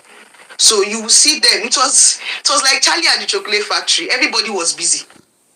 So when I gave the letter to the man, I sat in front of the man. The man said, "Where are you from?" I just gave him the letter. And he said, "Is there something I need to know?" I said, "Like what?" They told me to come here, and I'm here, and he's asking me, "Are you a virgin?" I said, "I'm 15 years. How can I?" Who is asking that again? The minister that was talking to me, he was asking me how many boyfriends have I had, when was the last time I had sex. I'm like, I'm 15 years old going to 16. Why would I be sexually active? What kind of question is this? So the next thing he did, he wrote some numbers, 2 numbers on a piece of paper. It was a double digit. I can't remember what the number was precisely, but it was a double digit. And he told me to go to the next lady. So the next lady was standing up. She was like, she was just opening shelves. You give her the book, she looks at the number, she just starts to open shelf and she starts to just put book in front of you. So I gave her the book. MFA. She looked at the number, yes, and she just started bringing out prayer points. The thing looks like, it looks like it had like maybe like 100 prayer points in each booklet. They gave me like 5. So they told me to go and join the prayer, the main auditorium, and join the prayer. So I sat down and the prayer started.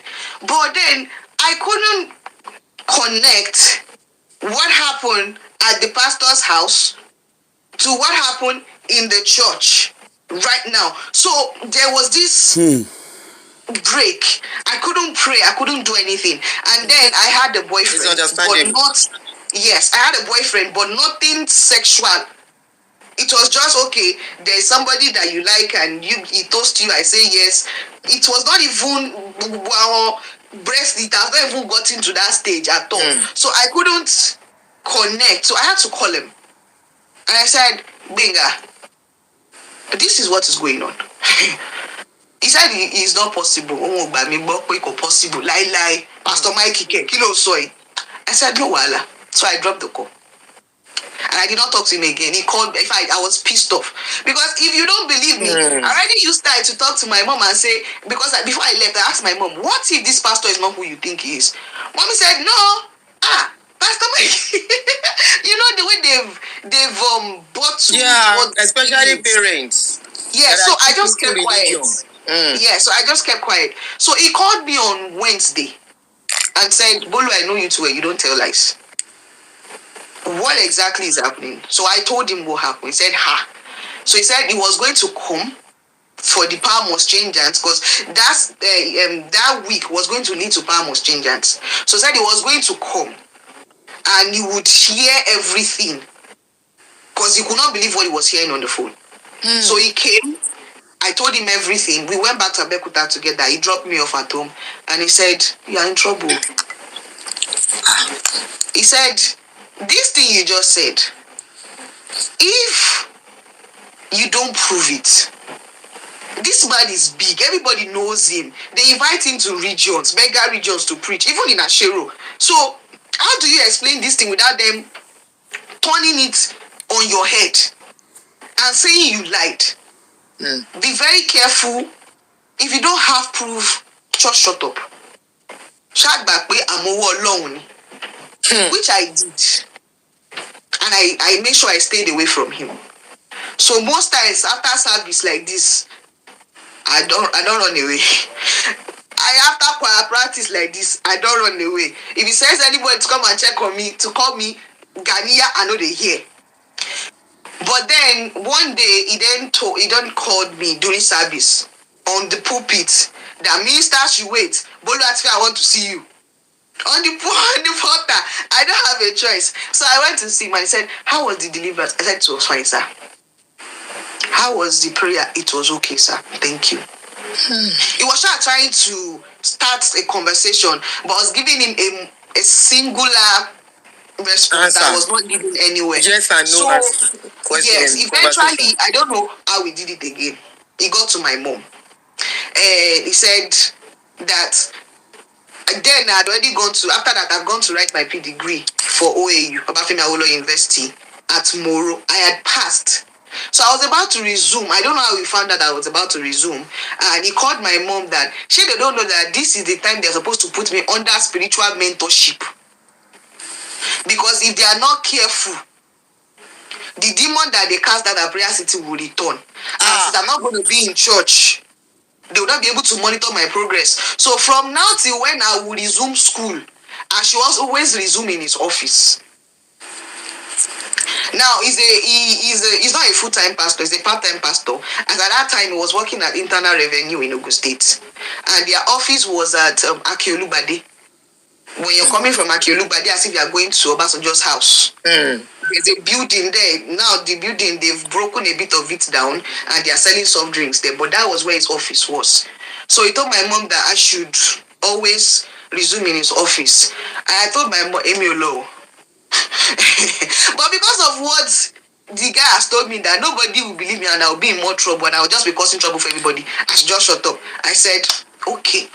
So I didn't tell my mom. Mom was like, "Why? Money me in law say I'm not going." But my mom was worried that because he already told to my mom that if I don't go from spiritual mentorship and I'm praying for me, I'll become a dekoderi when I get to university. Say they don't see all those things they see, how satanic urgents used to work and all those things. So I was forced to start going. And I told Benga. Benga said, as at that time I had this small China phone like that. Benga said, whenever you go, record anything that happens there, so that if anything happens, you will have evidence to prove yourself. So the first day I went, he was asking me questions. I was just answering to the best of my ability. So the way his office was this side is the entrance. So if you're coming, you will see the client's chair here. His own table is after the client's table. So his chair is here. So you have more access to the client when you are coming from the door, that for the person sitting in this chair, you have to stand up and turn like this. So oftentimes I noticed that he will stand up, he will go, and he will come back. He will go again and come back. Eventually, I think around the fourth time, he just came and he just started pressing my breast again. He was pressing my breast. In fact, this time he removed it out of the clothes. And he was just doing as he wants. I just sat there like a dundee. Like, okay, they said I have to show proof. Because if I don't show proof, I'll be in more trouble. This person can lie against me. This person can say anything. This is the pastor that has been scabashing that does 41 days revival. Who will believe anything I'm saying? So I just stood there and endured the entire humiliation. Now, my phone was in my bag. He was asking me questions about how he wants me to be smart. He wants me to be his girl. He wants to be coming to Ife to see me. He will lodge in an hotel. He wants me to be his girl and I should make sure I come. I said, no problem. When I went home and I played the recording, because the phone was in the bag, it was not too clear. So I played it for Gbenga. Gbenga said, because I was the one that was there, so I knew what he was saying. So I was telling him. He said, this thing has to be clear. Did he ask you to come again tomorrow? I said, yes. He said, you have to go. I said, Milobioko. This one that I've gone is enough. I'm not going anywhere. So the recording wasn't clear. Yeah, it was. I could tell them what they were saying, but because the phone was in the bag, they could not really hear what he was saying very well. So he said, if you don't go again and anything happens, because this man is powerful, to the best of my knowledge. He was the pastor from Rwanda. He was the zonal pastor for Rwanda. Rwanda is another place in Abeokuta. So he was posted to Sabo. He knows everybody. Even the pastors at the regional house at Olomore, they hold him in high esteem. Okay. So it was my word versus his, and my entire life actually revolved around the church. My friends, my family, everybody were all in the church. So it just get as it be. I said, okay, no problem. And he said, Shebi said he must come. He wants to see you again. I said, yes. He said, go. I went the second day. The second day was even advanced. He started kissing me, but I had all the recording. Because at that time, I had all the entire recording. I had everything. But the second day, he now started to threaten me. He said, Shay, I know that because both my parents are civil servants. And I don't know the position he holds because I know that Civil Service Commission, they have ranks, levels, and they take exams. And even if I don't know anything about Ogun State, I know that you don't want to mess with the wrong people. They might just be in the way of your promotion and you will just be in the same spot. So he was telling me about the people he knows and what he's capable of doing to my family if I don't fall in line, and what's capable of doing to my family. Okay. Sorry. Come on, studio, please. She's a strong lady. She's laughing in between. It's a story she has come out to say herself that we didn't get to see. So she's not telling the stories now. If I'm talking about my incidents now, my experience, I laugh in between because I've spoken the pain has gone. Now I'm bold enough to come and talk about it and smile in between. So please allow her. I've been seeing that your comments constantly. Don't distract her. Go ahead, please. So I had all the recording then, and I took it home. I played it. It was clear. In fact, that day, Benga said he's not going to church again. He's done. He said he's not going to church again. Nobody, there's nothing anybody can tell him and stuff like that. So he then said he wanted to see me on the third day, that he wanted to do special prayer for me. And I told Benga I was not going anywhere. Bega said, if you just go, let us even see what this man is actually trying to do. I said, there's no point asking what he's trying to do. He just threatened me and threatened my family. He said, that is the more reason why you have to go and take the recording so that you can actually prove. So that even if he tries to do anything, you have something to also scare him back with. I said, okay, no problem. It was the same thing the third day. But the third day was even funny because he then said, that was the first day I was going to meet Jide Kosoko. I've seen Jide Kosoko in TV and stuff. That was the first time I was going to see him face to face. He came to their building. So he stood up and he went to the window and he asked me, have you ever seen Jide Kosoko before? I said no. He said, did you ever seen any Nollywood Nigerian actor or actress? I said no. He said, they are shooting film. I should come and see. So I went to the window. That was the first that I was going to see Jide Kosoko in my life. So he said hi to Jide Kosoko. Jide Kosoko then raised his head and they spoke to each other. Not like they knew each other, more like, that kind of thing. So I went back to my seat. Afterwards, he then said he was leaving. And I said, me too, I'm packing my bags, I'm going. And I said, no, he wants me to follow him somewhere. So he took me to Okemoson. In Abeokuta. Because in Abeokuta, Okemoson is like the big place where all these things happen. And then they have Internal Revenue, the headquarters at Okemoson there. So he took me there. He was talking to all his friends. They were talking about different people, all the gas. More like he was trying to pass this notion of, I know the powers that be and I can ruin your family if you mess up. He was giving me that inkling. So I didn't say anything. Afterwards, he then said he was going to drop me off at Enugada, which was at Lafenwa, but you get to Enugada before you get to Lafenwa. So I said, no problem. Before he dropped me at Enugada, he passed Kobiti and went to, there's this close in Kobiti that he took, and he just parked his car, and things just got weird from there. You can literally see his penis bulging from his pants, and he started touching me. That was where I had had enough. I cannot tell you where that courage came from. And I started laughing. And he said, what is funny? And I said it to you about that. Is it because somebody told you now that you are laughing? Yes. I said, is it because I've been looking at you for 3 days, you'll be making a fool of yourself?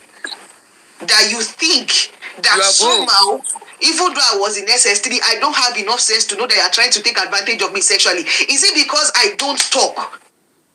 How old were you here? I was 16 then. Wow. So I insulted him to the fullest. I said, and the funny thing about that thing was, my mom used to be a hairdresser. We did not grow up with money. So growing up, my mom could not afford transport fare. So she would make us take the boat from Lafenwa to Kobiti.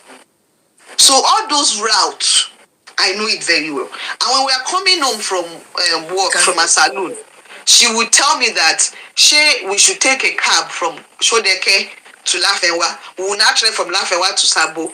Or we should trek from Shodeke to Lafenwa. And then we will not take a car from Lafenwa to Sabo because she can only afford one trip. So I always prefer to trek from Shodeke to Lafenwa because they'll say Adulomangbe Ewuro. So I always prefer to take a cab home. So all those routes were like my childhood memories. So the moment he took that route, it was like, I know where this road is leading. It is a close. So I told him, is it because I don't see anything? You just think you can just be misbehaving anyhow. Good. So I was very, very pissed off. I opened the door. He was trying to pull at my pants. I said, if you do any rubbish, I will break your windscreen. And you have to explain to your wife what happened to your windscreen. And I cannot lie, my body was already shaking that time. I think it was adrenaline. I was shaking. My body was like hyper. And I just started running home. I had to buy Tom because the whole memory of everything just overwhelmed me. I went to buy Tom. I was just leaking. To think a grown-ass man was kissing me with that is disgusting teeth. Everything was just getting on my nerves. So my mom came home and said, what happened? I was partying for everybody. So I partied for my mommy too. I said, it's not your fault. How can I be telling you something and you not take me serious? This is what this man has been doing to me. So I played it. My mom was pissed off. Okay. She was hungry. She was sad. She felt bad. And then she was begging me. I was like, just leave me alone. I beg. They fondled this breast enough. I don't want to talk to anybody.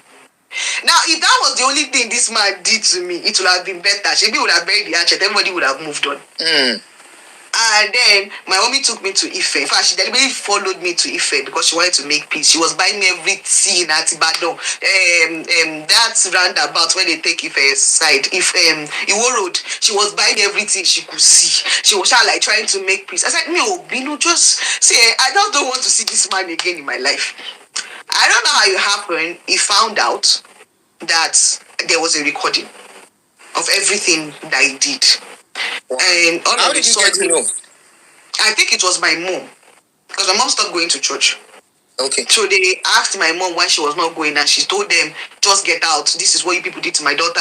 I'm done with you with this rubbish.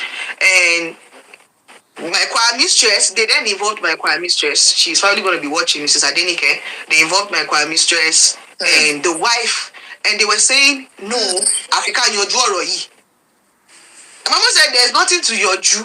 Leave her alone. Leave my daughter alone. They should have kept insisting that no, they must listen to it. This is not something that they can sweep under the rug.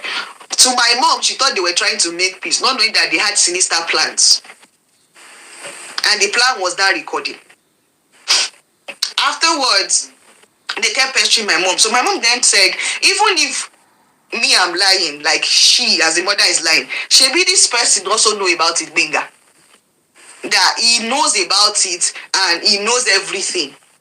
So they scheduled a meeting for, I think, 2 days after, that they should discuss it, and Benga will also be present, and I'll have to come from Moro to come and tell my story. The day before the meeting, this pastor has gone to Benga's house to threaten Benga. That he's a prophet, and if Benga should come and testify, he's going to curse him with his anointing. So me, I did not know that all those things transpired underneath. I did not know. So when I came, the way their church there, because it's not my church anymore, there are 2 entrances. No, 3 entrances. There is one, the main entrance for the entire congregation.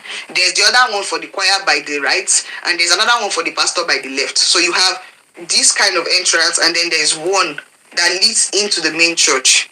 So beside the one that leads to the choir entrance, the choir people take, there is a shed.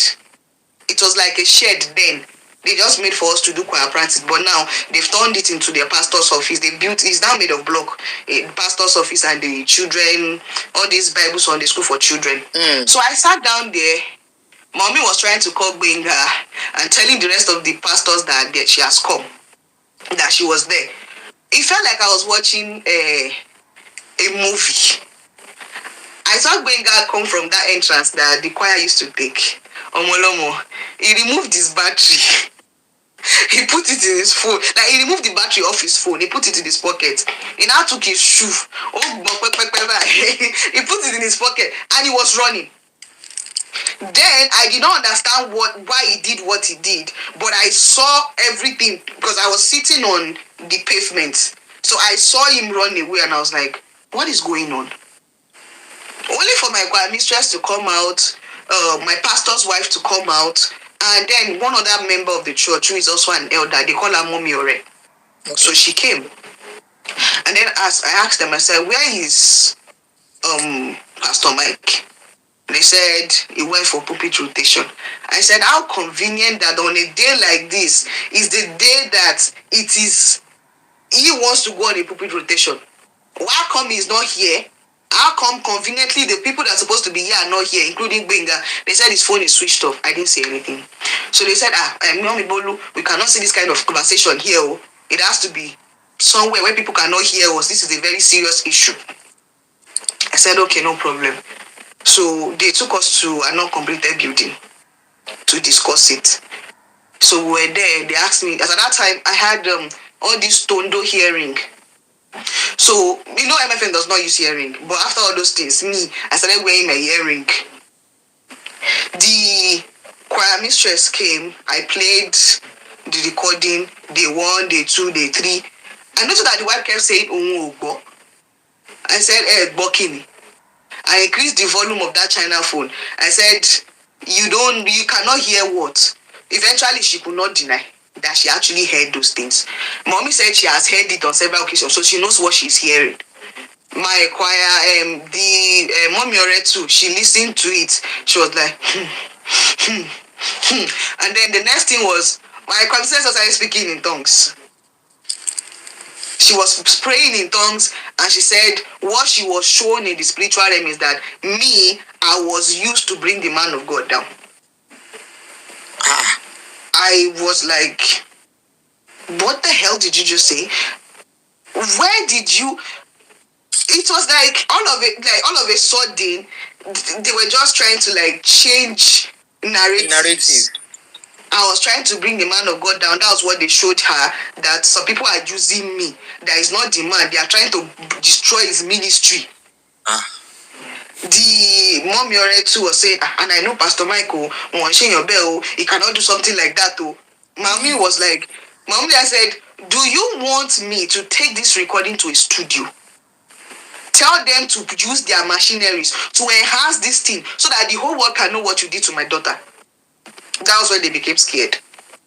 I started holding my mommy. Mommy, Bolu, what do you mean by that? Do you want to destroy the church of God? How many people become unbelievers because of this rubbish?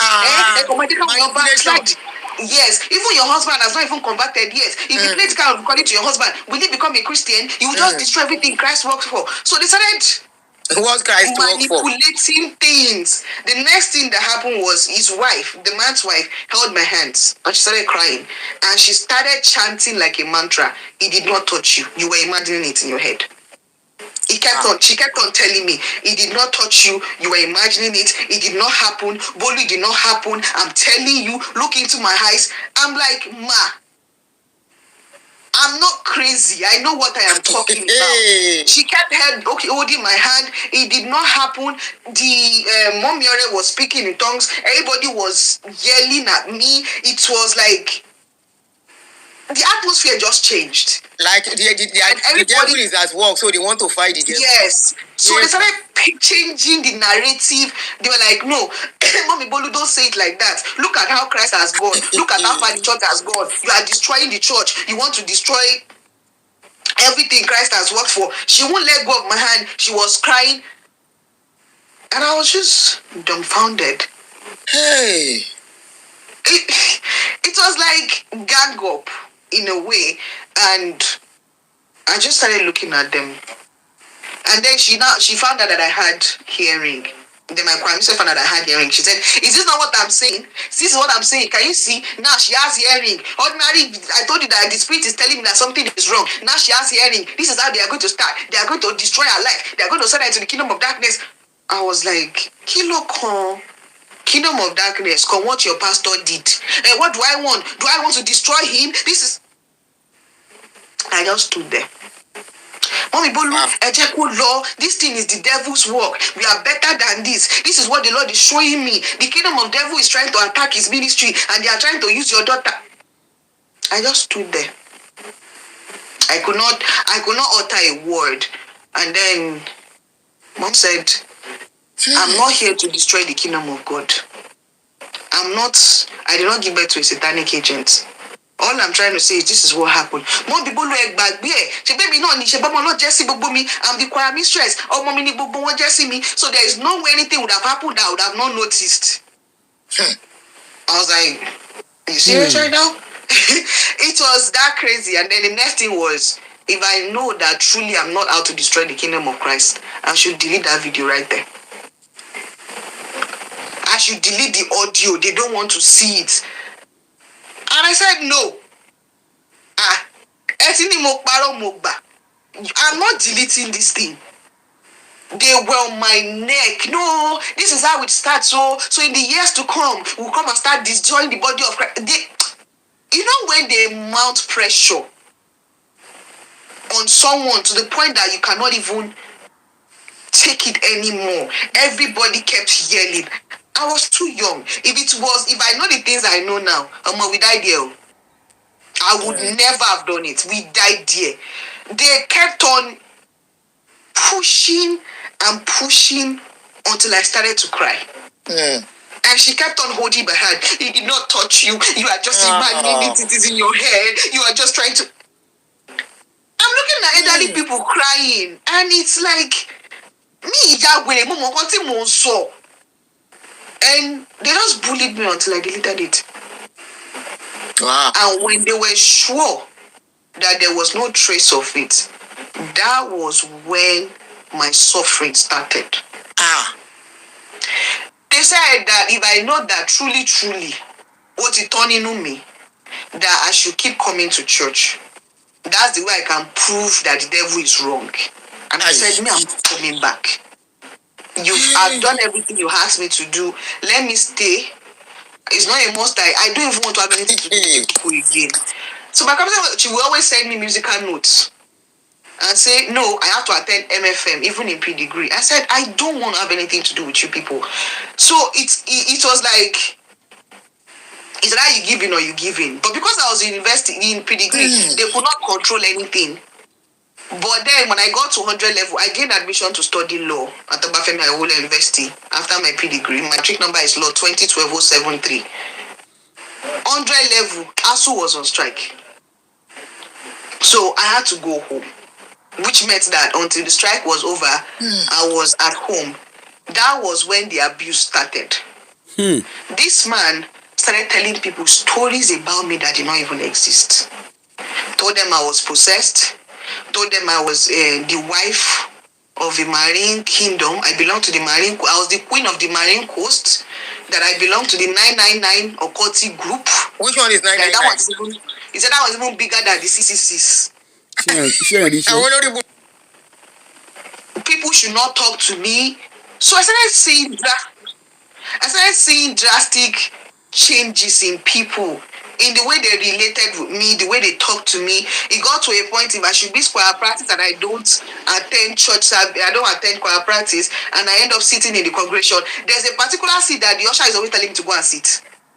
Even if I say no, I want to sit there, they will say no, go and sit down there. People were giving me this funny vibe. Even people that used to look up to me, I was small boys. They stopped talking to me until one day I confronted one of them. And they said, they told us not to talk to you, that you're a witch. And they started love bombing my family. Because at that time, my father had become a Christian. They started love bombing my family. Like, you know, when they love bomb your family, everybody is like nice to them except you. You now feel like the outcast, the odd one out. Everybody is celebrating. At the end of the service, they are gisting. And then you are just the issue. You just family there. So I started having issues with my family. In fact, there was a lot of fight. There was a lot of fight. There was a lot of issues every single time. And I just couldn't take it anymore. So one day, I had enough. Yeah, seclusion. I was pissed off. So I went to church with a cutlass. On a midweek service. I went to church with a cutlass. Yes, a cutlass, a machete. I did not take the choir entrance. I took the pastor's entrance. And I told him, I will kill you today and kill myself if you don't tell the entire church what happened between you and I. Eventually. And you don't call everybody MFM. that sat and attended that meeting. I will I will hack all of you into pieces. Hey. Tell them I'm not a witch. Tell them I'm not possessed. Tell them I don't have a demon sleeping with me. Tell them there's nothing wrong with me. Tell them it was because I did not allow you to sleep with me. At that tender age, I was getting crazy in my head. I was like, tell them the truth. You people have done enough. You've messed things up, I've agreed. But you need to tell them the truth because I cannot continue to live my life this way. Tell them the truth. Hey. That was a big mistake. One.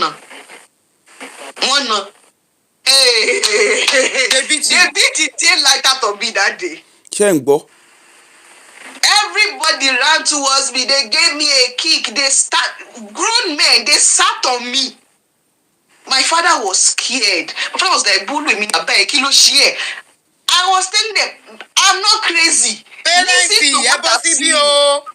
Listen to what I'm saying. This is what anytime I want to talk about what happened, the man will just start to like talking to the microphone to make sure that his own voice is higher than my own voice, so that nobody would hear what I'm saying. And I was like, me that way, when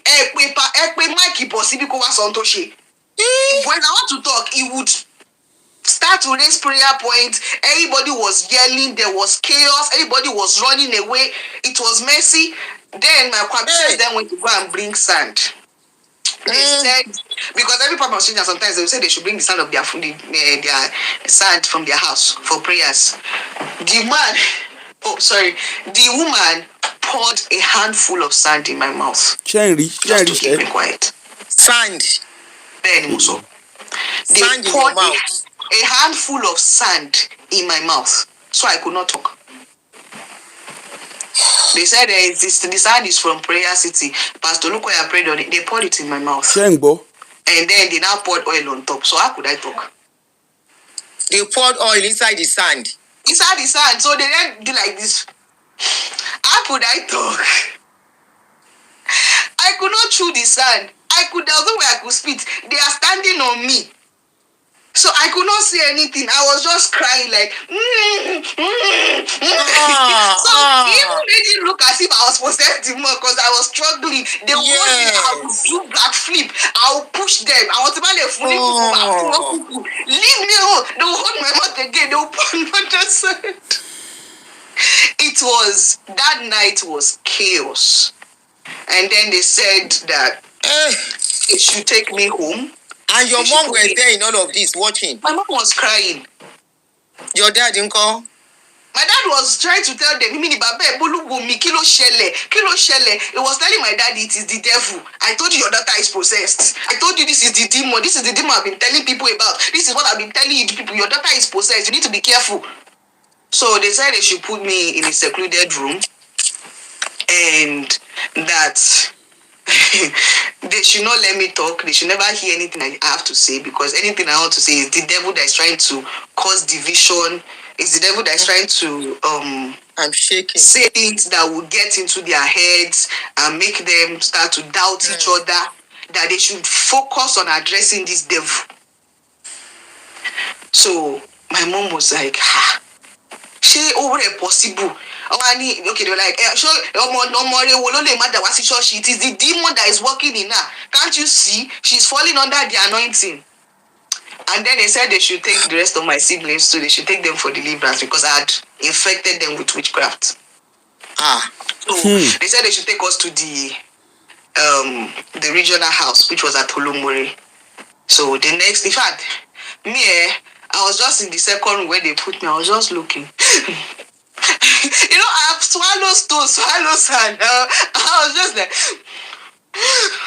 So the next day, they took me to prayers, Olumore for deliverance. So that time, like news had spread fast that this is what happened. So everybody was waiting to see. This man was so insane that he used what happened to me to even do revival. I think it was 7 days or 14 days to show that each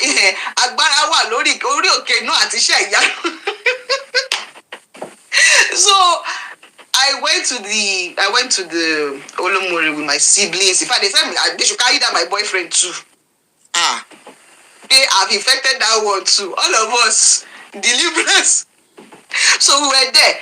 So because everybody had already known what had happened, everybody was like turning their back. That's the girl.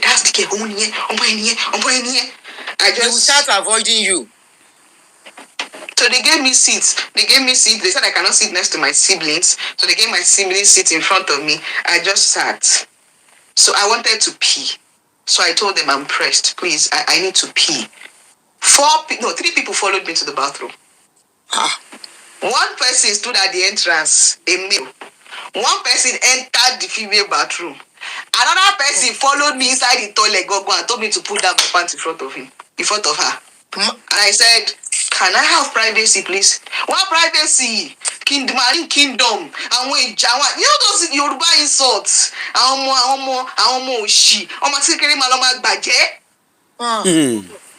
was just like, everybody failed this lady. That day, including her parents. I can still remember the noise of the music from the church and everybody was praying. I just pulled my pants down. I peed in front of her. I pulled it back up. Because I could not see anything. I could not see anything. I was just like, I was asking myself, is there a God on this planet, Sha? God alone. So they took me back to sit down. And I was just crying. And, as at that time, they were already raising prayer point and the way they used to, all those eccentric clapping and song. So I couldn't keep up. Because it was as if time was slowing down. I was in another dimension. And that was when Pastor Joseph was also in our zone. But he came there because they told him to come there and monitor the deliverance. So He came there and he started forcing me to clap. And I said, leave me alone. That was a big mistake. I should not have told him to leave me alone. Next thing like this, he just kicked me. Bam! Me and my Achilles heel. Can that you thing imagine? was painful with his shoe. He wanted me to fall. So I did not fall. So the second time he was bringing the kick, I was very pissed off. I just jumped up. So as I jumped up like this, his leg just went like this. Shubu. I jumped up, so his leg went like this. So I think that got me in more trouble. So all the ministers just came to meet me. They now held me down for him. They held me like while I was standing. They held me for him. So he then stood on my legs, like on my 2 feet. He stood with his weight. They held me and he turned me. I've never felt that kind of sharp pain. So I see this sharp pain just moved up to my spine, clear like that. So as if this part of my body and this part of my body did not belong to me. They betrayed each other. I just fell to the ground immediately.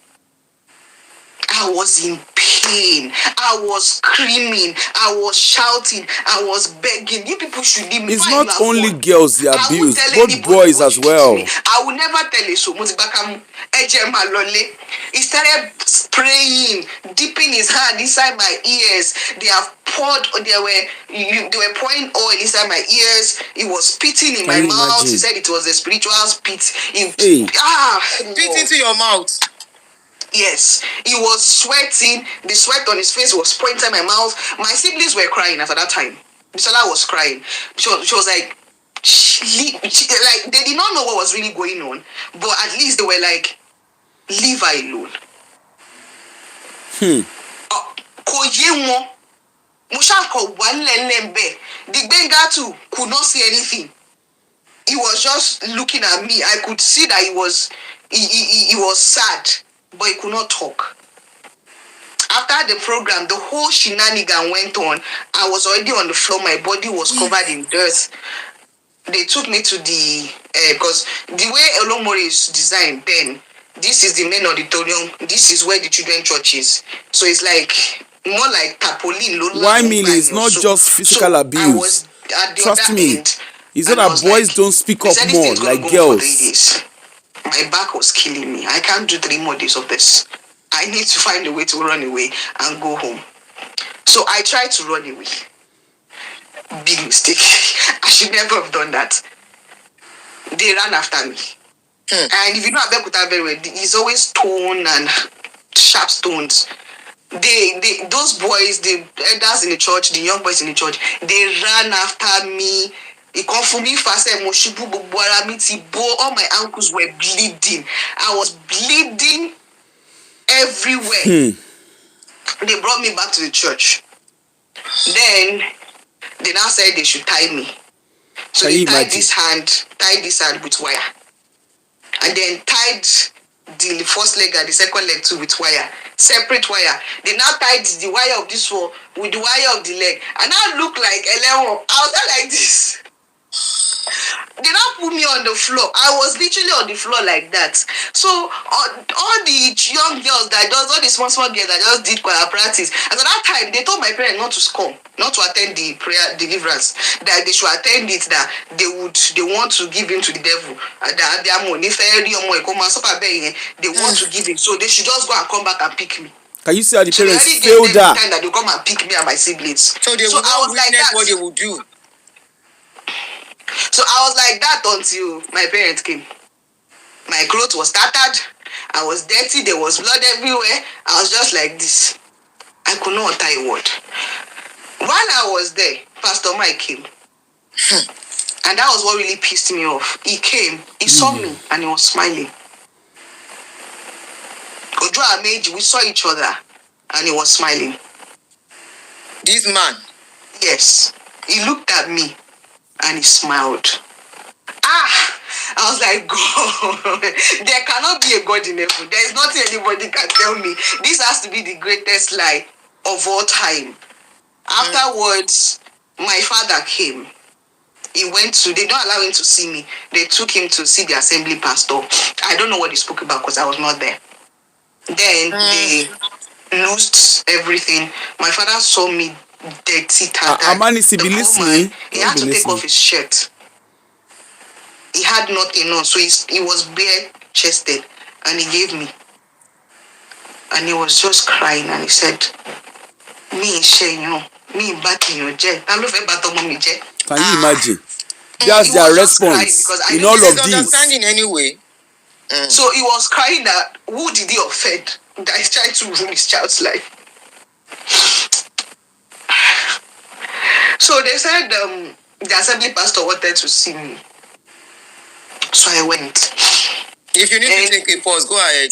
We will wait for you. Just give me a minute. Yeah, please go ahead.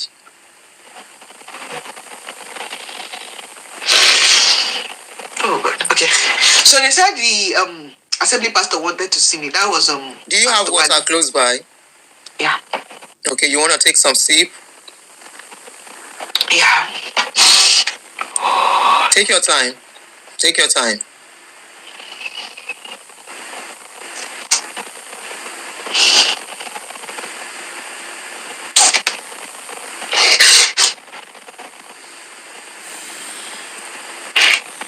Take your time. The healing is coming. Take your time. Yeah. Everybody compromised their safety. Everybody exposed that to vulnerability. Even strong. Yeah. Now you see all of you that were complaining she's. We'll wait for you, Bolu. Take your time. Let it out. Let it out. Hello, Abu.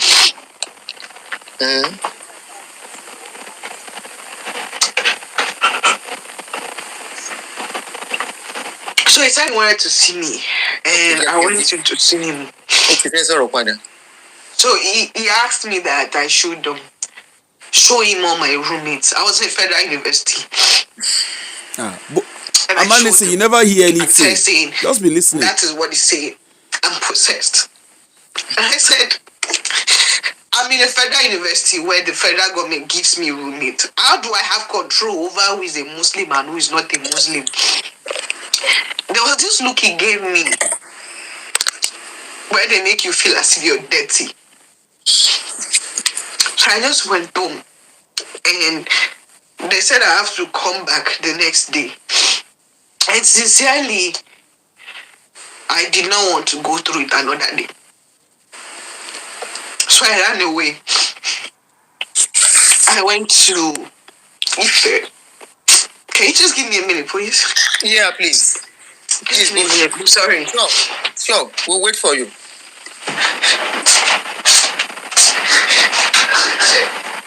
Parents, I hope you are learning. I hope you are all learning. You are all ears out learning.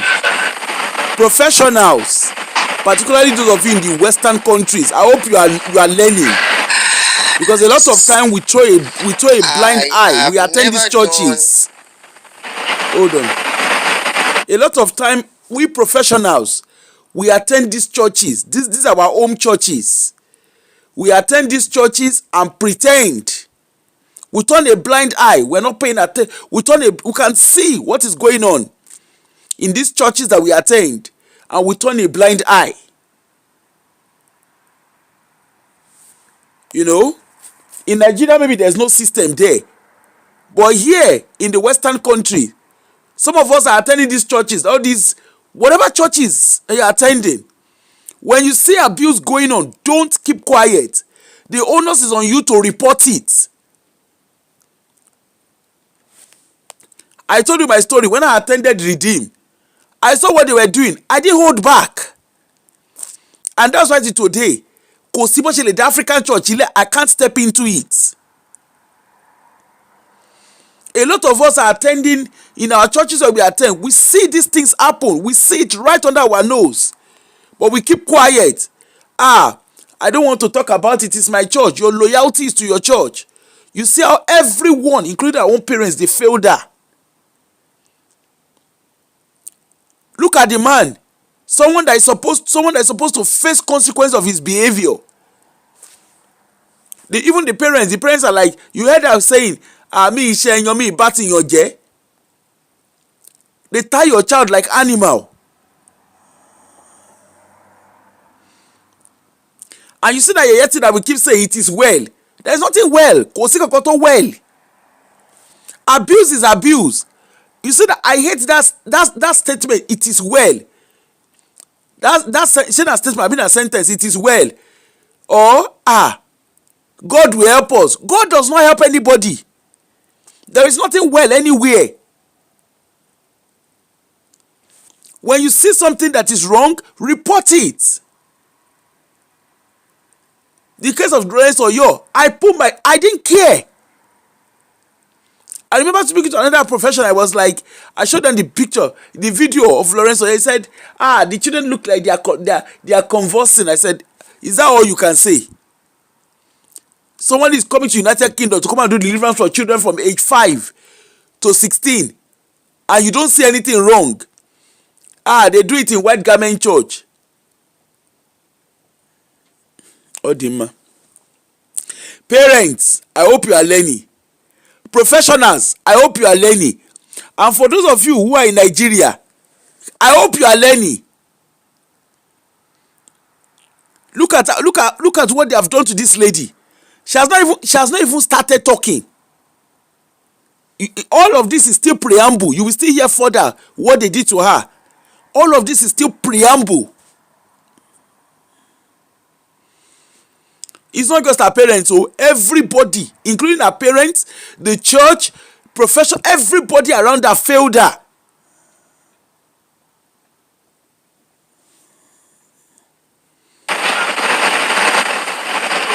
Let's wait for her to come back.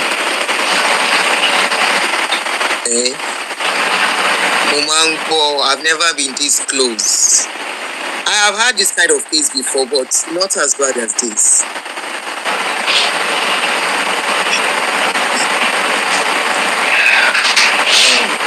Let's wait. She's back now. The pastor's name, that's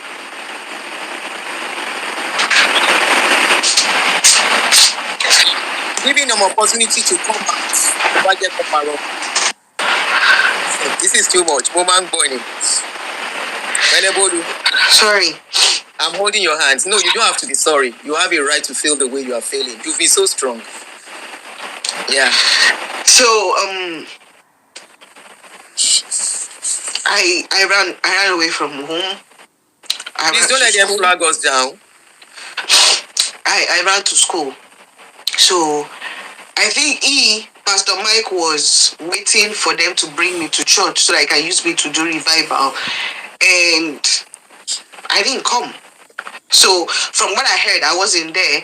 He was mad at my parents and he said,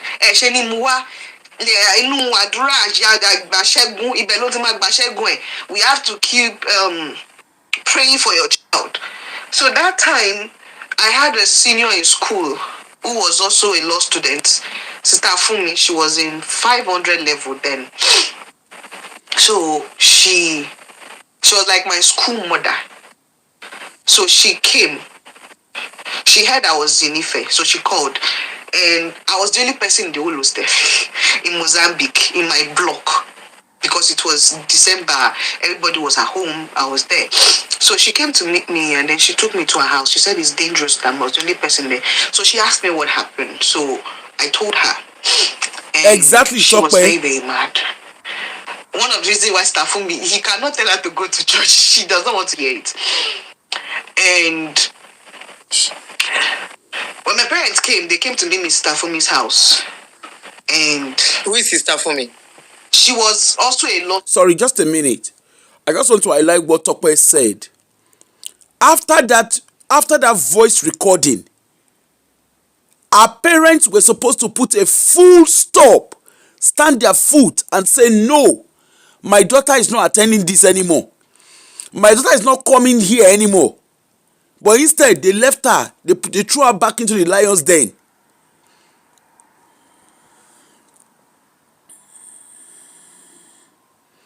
Let's continue. But my senior, okay, in OAU, she was in 500 level, I was in 100 level.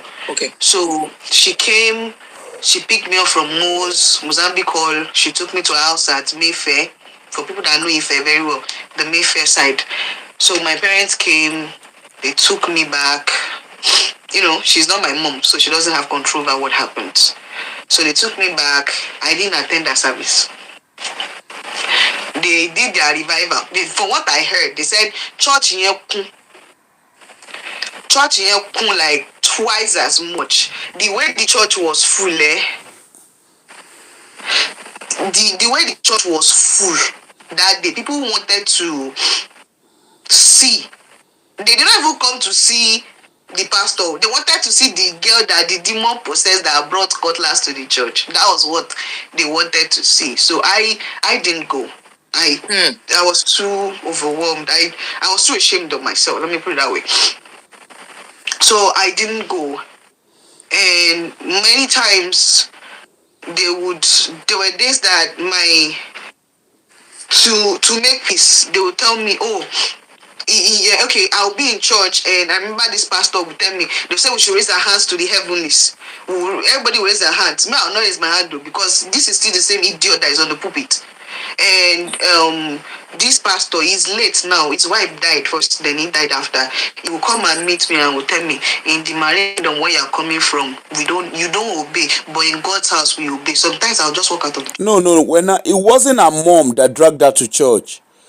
If you listen to it from the beginning, she said she was listening to, I can't remember the name of the song. There was a song by, is it Women of Faith or something? Go and listen to it from the beginning.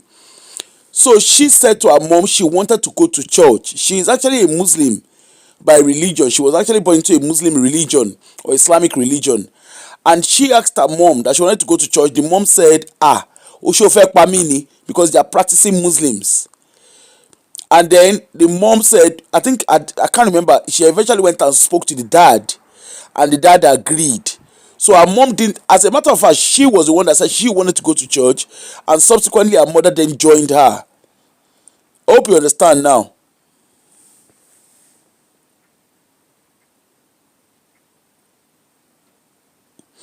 I don't know if it was a case that she was looking for love. I don't think that was what it was. Why Millie? I don't think that was the case. I think it was more of, Christian music, gospel music are quite enticing. Like when I deconstructed, these are a lot of things that I started paying attention to. From what she described, she's obviously a confident child who grew up knowing her place. I don't think love was a problem. What I feel happened is the pastor took advantage of her vulnerability. Remember, she's quite vocal. And remember, when she started speaking, she said, in our family, you are allowed to speak up. That's not a family that love did not exist. It was just a case of the pastor who, because if you listen to the way she was speaking right from the beginning, she's able to challenge things. That's not a girl that did not grow up being confident. Even her parents, it's not like they didn't raise, you don't teach people how to raise their kids. The children were well raised, but where the problem started was the guy, the pastor, this guy that you're looking at on the screen, he was trying to groom, he's obviously trying to groom all the young people around him. And like I said, the wife is fully aware of what he does. He was trying to groom, and he obviously noticed that she was difficult to groom. So he started talking about the black soap scenario, and she said, my mommy used black soap. And of course, he now used prophecy. Yeah, God told me this, and that was how he entered the mom. Remember, the mom originally, the mom was already, her heart was already softened towards the religion that her daughter now practices, which is Christianity. So it wasn't a case of her looking for love, because if she was looking for love, she won't be going back to speak to her parents. It was just, I think the relationship became strained because of their newfound religion and the way they were being manipulated. Because the pastor could not get to her, so he decided to work on her parents. He said to manipulate her parents, and that was the easy. And I'm sure that's what has led to the fraction in her relationship with herself and her parents. Because I just could not pretend. I just could not do it. It was just I couldn't live my life pretending as if everything is fine. So I did not know that thing had affected me. I just thought it was just the spinal injury that I had when my back was always hurting. Yeah, I didn't know that there was more to it emotionally that was underneath. What I just noticed was that when I came back, I had a hard time relating with people. I hated the sound of my name because the whole strike, Bolunio, Bolunio, Bolututunio. So when people called my name, I was always afraid. So I stopped making friends because if when you ask me what's your name, I can't tell you. I don't want you to call my name. When you call my name, it makes me shiver. It makes me scared. I'm always shaking. I stopped going to class. I stopped going to class. I only go to class when I have tests and I have exams. And once I'm done, I don't talk to anybody. I don't want anybody to talk to me. I just want to go back home. And if I'm not going home, for those that know OAU very well, this alumni hostel, there's a turning by the right of alumni like this. I just climbed that turning. I go and climb the mountain there and I just go and sit down. That was the only place where I felt safe.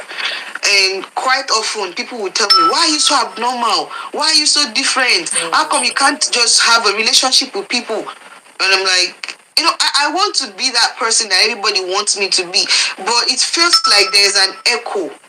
Like the person they're seeing is not the real me. It's like when you talk to me, it takes a while for me to hear. The person is down there just trying to make sense of everything that's happened, and I'm trying to struggle with my grades. I'm trying to struggle with everything. I'm trying to balance everything. It was a lot, and I was still trying to deal with it until one day I was on break and I was supposed to go back to school, and everybody knows that I love to eat donuts from Baba Kujo, not the normal donuts, the Ghanaian donuts in Abekuta that they used to hawk with this those people who use fork to hit the show glass. So I used to go to the where they used to sell the Baba Kujo to go and buy it. So I had bought the donut, I had packed my bags, I was going back to school, and I was about to take a bite. My mom said, "Please don't eat it." I'm like, why? Why can't I eat my donuts? And she said, just trust me. Don't eat the donuts. Let's go to school. So she held my donut. It was in my bag. Okay, it was in her bag. And then they said they wanted to go and branch and see somebody. I said, okay. They took me to another MFM church. I could not. Another MFM church, another region. I don't know the name of the region now, but I can describe the region for you. When you are coming from Pansheke, as if you are going towards Ojeri, you just go straight down. There's one big region to the right, like this, like beside Dolokuta. So when we got there, I was trying to make sense of what is going on, and they just told me to come down out of the car. I said, come down and do what? They said, just come down. You are going to be here for a week. You're doing deliverance. Shengbo. It was as if I did not hear them very well. I said, Kilewi. They said, you're going to be doing deliverance again. I said, deliverance for what? They said one pastor at Olomori told them that he saw in a vision that I had spirit husband and spirit wife problem. At that point, when you're just so weak that you just don't have the strength or the energy to even utter a word, I just started weeping. The tears were just, I was laughing. That's probably no. I don't know how that thing happened that day. I was laughing and the tears were just coming. I'm like, are you serious? Who told you? They were like, if we tell you now, you go and fight the pastor. I said, no, tell me. Who is the person that told you? After everything these people have made me go through, they still told you that you should take me for another deliverance. My mom was like saying, What do I want her to do? They told her the symptoms of spirit husband and spirit wife, and they said if they don't take me, if they don't do it, she will lose her child. I'm her first child. She knows how she suffered before she had me. She's not enjoying this. She's tired. But then everybody say you have spirit husband problem. She's tired, That but was she's when not I met stopping Pastor it. Biola. Pastor Biola. He was the pastor there. So I told them, we'll kill ourselves here. I'm not staying here for a minute. I'm going back to school. I don't care if you guys stop paying my school fees. I'm not doing this shit again. I'm sorry to use that word, but that was what I said to them then. And Pastor Biola came and said, sister, you know all this soft tone that they used to talk to you. He started talking to me. You see, it is not all those things you went through. It is not those people. It is the spirit husband demon. He is the one that is responsible for making all these things to happen. That is what we are trying to make you understand. That Pastor Mike that did that, it is the spirit husband that is causing you to look in a certain way to people. It is the spirit husband that is causing you to have clash with everybody. You know, they had answers for everything. When they make you feel like you are the problem. The problem. So I just sat there and I was just crying. And they were like, just give it a try. We're not taking you to an herbalist house. Did I tell you they should take you to an herbalist house? We are saying that if you should let God to heal you, He will heal you completely. You know, they're saying this is God. So it has to be God. It has to be you listening to God. We are not asking you to curse. They're asking you to pray for yourself. Is praying for yourself too hard to do? They made it so like you're the problem if you don't want to be delivered. And it is not you that is saying you don't want it. It is the demon inside of you that is saying that it does not want to be delivered. And you will not give in to the demon. I said, but you go. The kind of mosquito that beats me in that place for 1 week is not from here.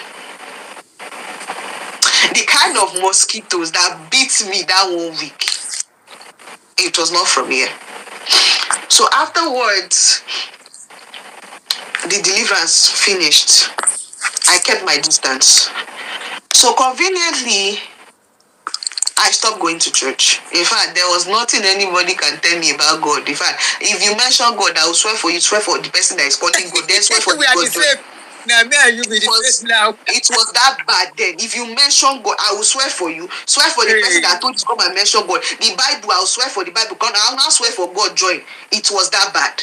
So my mom was worried that I was becoming an unbeliever. Getting to that extent, so, it even made her concerned the more. She was always praying. She was always fasting. People are saying, I'm and then why your money don't buy.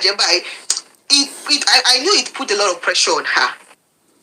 So one day they moved Pastor Abiola to Olumori. As at that time, I think before then, Pastor Wale was the assembly pastor.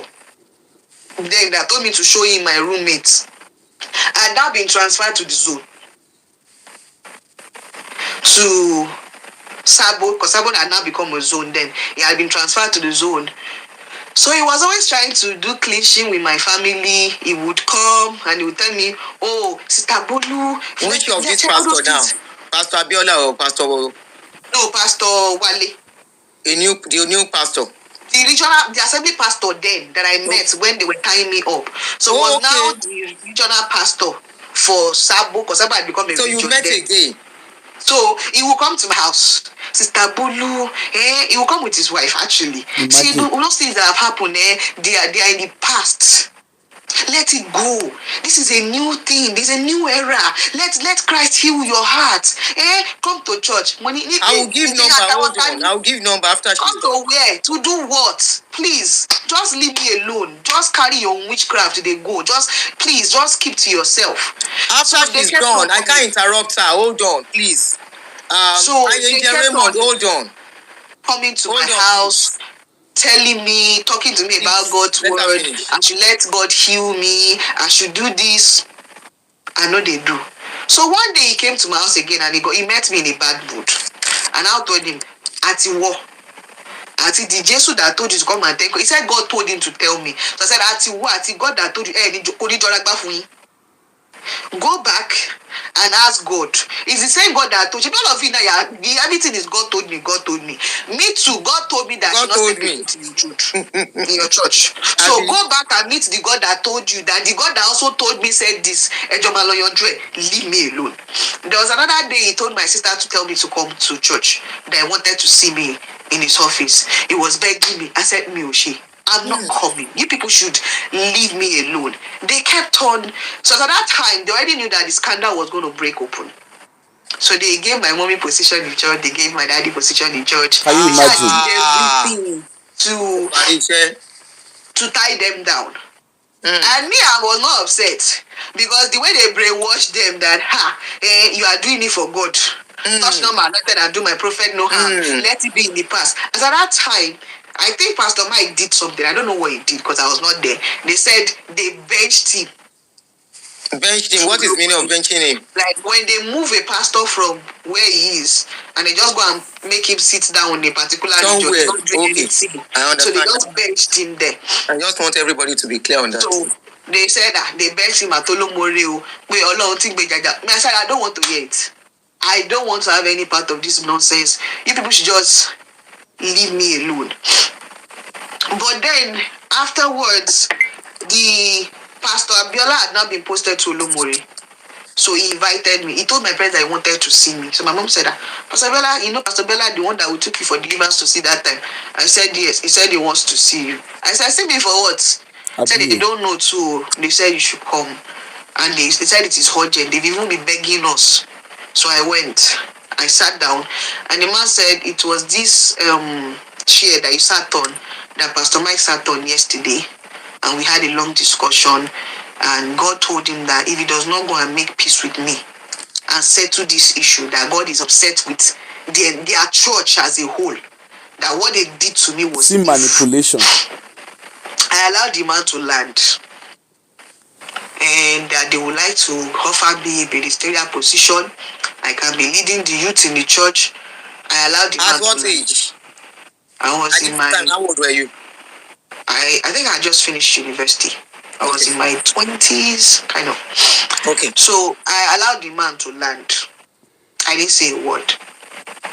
When he was done, and I told him, if you actually want my forgiveness, you would go to that pulpit and tell the entire church that you all lied against me. I was innocent. I did not deserve anything you people did to me. And then tell them that you are sorry. When you're done telling them you're sorry and clearing my name, you will then write an official letter. With that same letter, you will now write it and tell me that you are sorry. That is what I call an apology. They now said they can't do it. I know that it is a slap to the church's reputation and everything. That if they should do something like that, it doesn't speak well for the church. A lot of people will lose their salvation. The same format then. They now brought it forward. Balance brought forward. A lot of people will lose their salvation. The people will not come to church again. It will scatter things. They will have to admit to a lot of things. And me, I should understand as a child of God that at least they heard that I have been studying a lot these days. That I would understand the implication. I said, it's not about I understand the implication. You just came to me asking me for my forgiveness. I will forgive. If you would do just one thing, go on that pulpit and admit that you people actually lied. You admit to everything you did and tell me you're sorry. That's all I ask. They said they can't do it. And I said, if you cannot do it, me too, I cannot forgive you. Emo Benusa. So I stood up and I left. And I went for therapy. I did not know that. The only thing I knew was that I kept on having nightmares. I couldn't relate with people. I couldn't gel with people anymore. I couldn't relate with people. I just didn't have a relationship with people. I was cold. I did not. I could not. I tried hard, so hard. I couldn't fit in. Even though my dad has a big house, I could not even live inside. I had to go and live in the boys' quarters. I don't want people near me. In fact, just, my Rightly house is so. big. You can't, don't sleep in my house. Just go away. Just don't come near me. Sometimes when I was in school, when I come back from school, from lectures, I prefer to go and sleep in the bathroom because that's where I feel safe. Even though I have a bedroom, a big bed and everything, I could not process a lot of things that was happening then. So I went for therapy. And that was when they were able to uncover that those things that actually messed me up big time.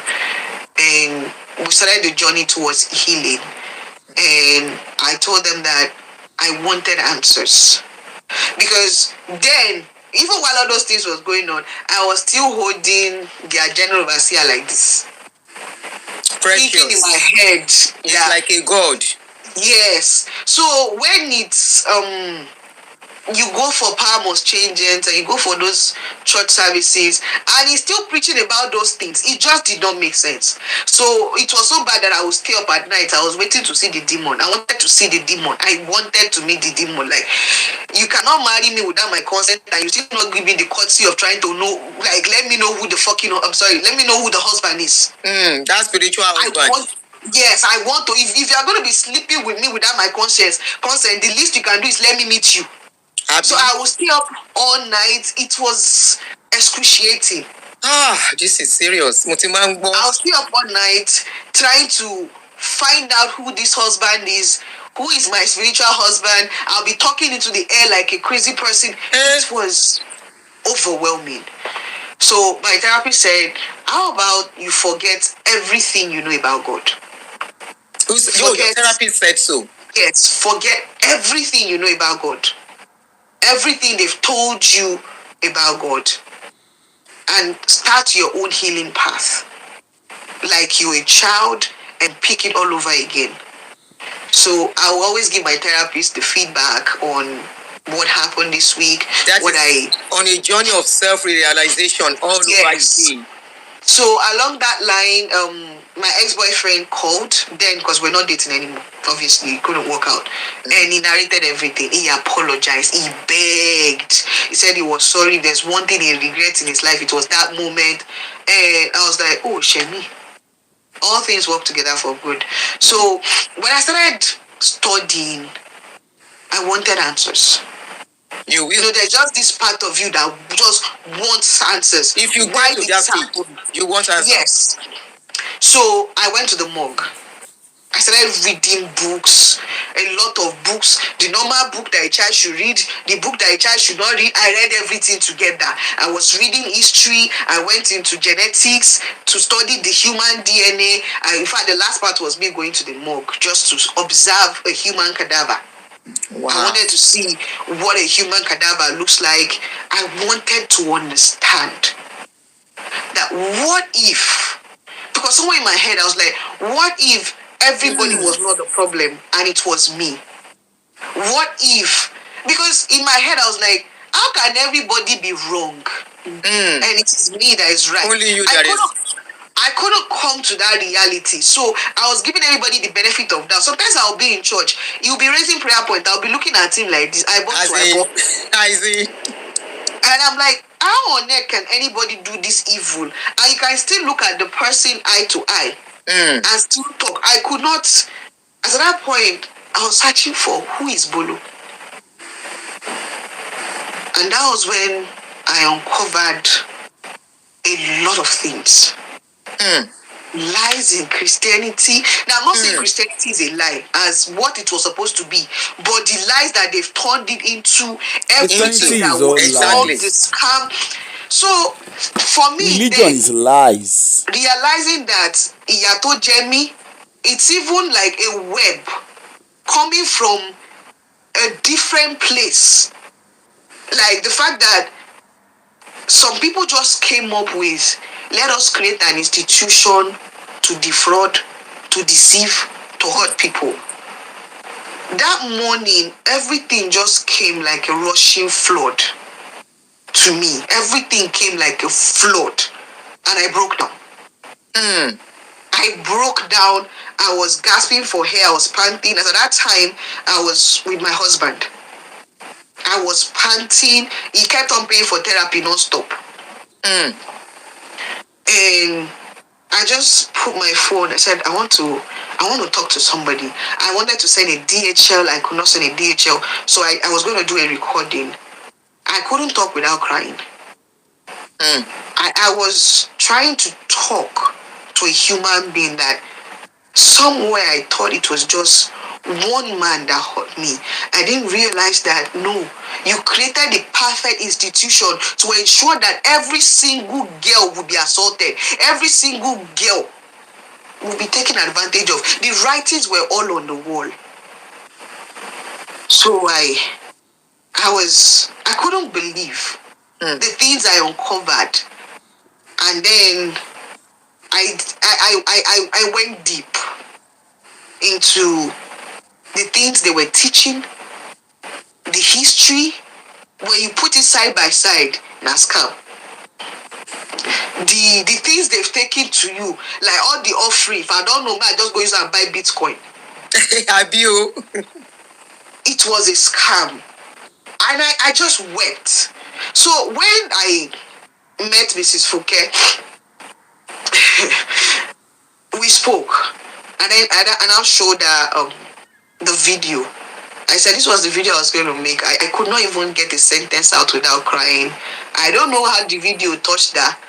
She made the video public. They came for me again. Okay. I think this is her just continuing. So she's talking about where she is right now.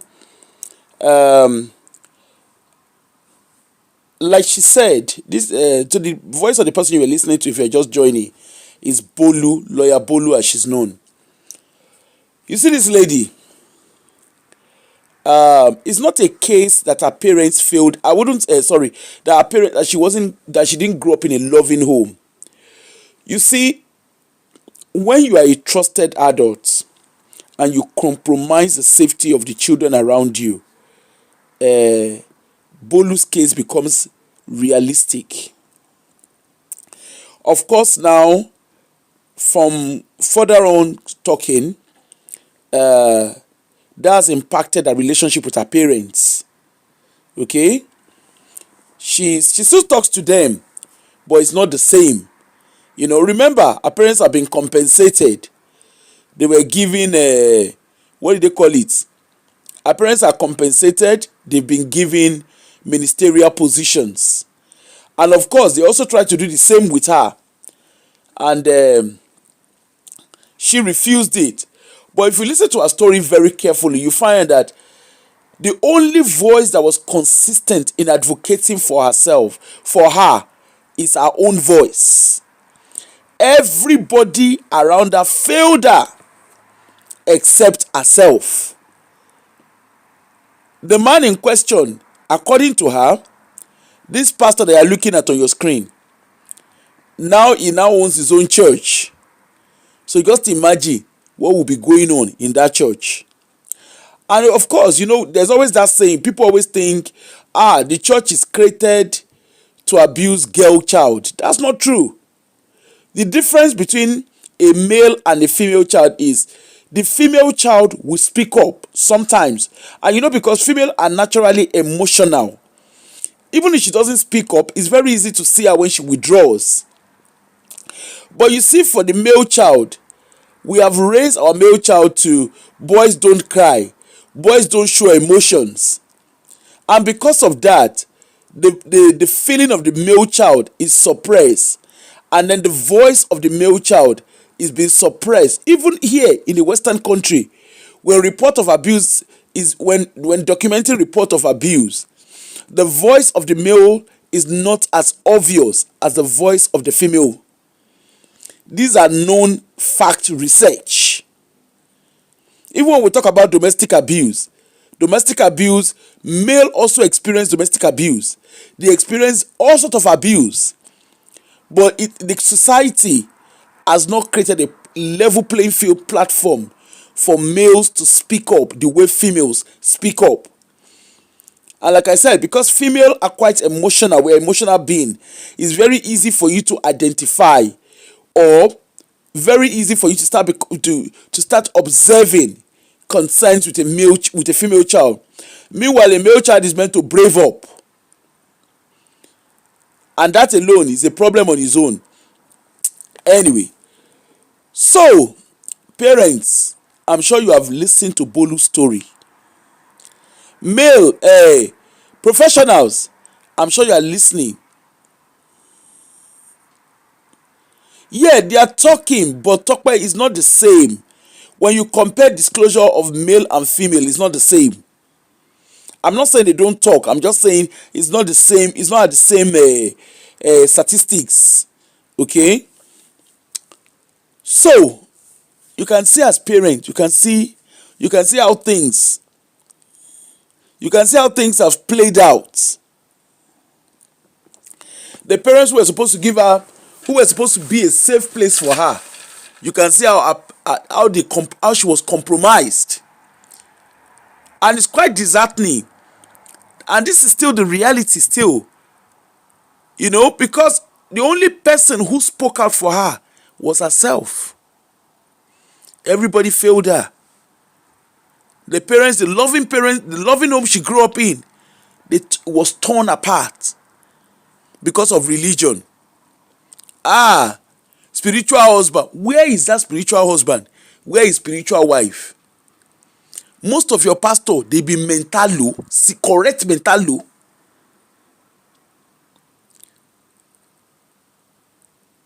Your pastors, a lot of them, go and do mental health evaluation. You go shock you. But yet, we are so sold out to religion. Even when we come to the diaspora, we still allow that level playing field.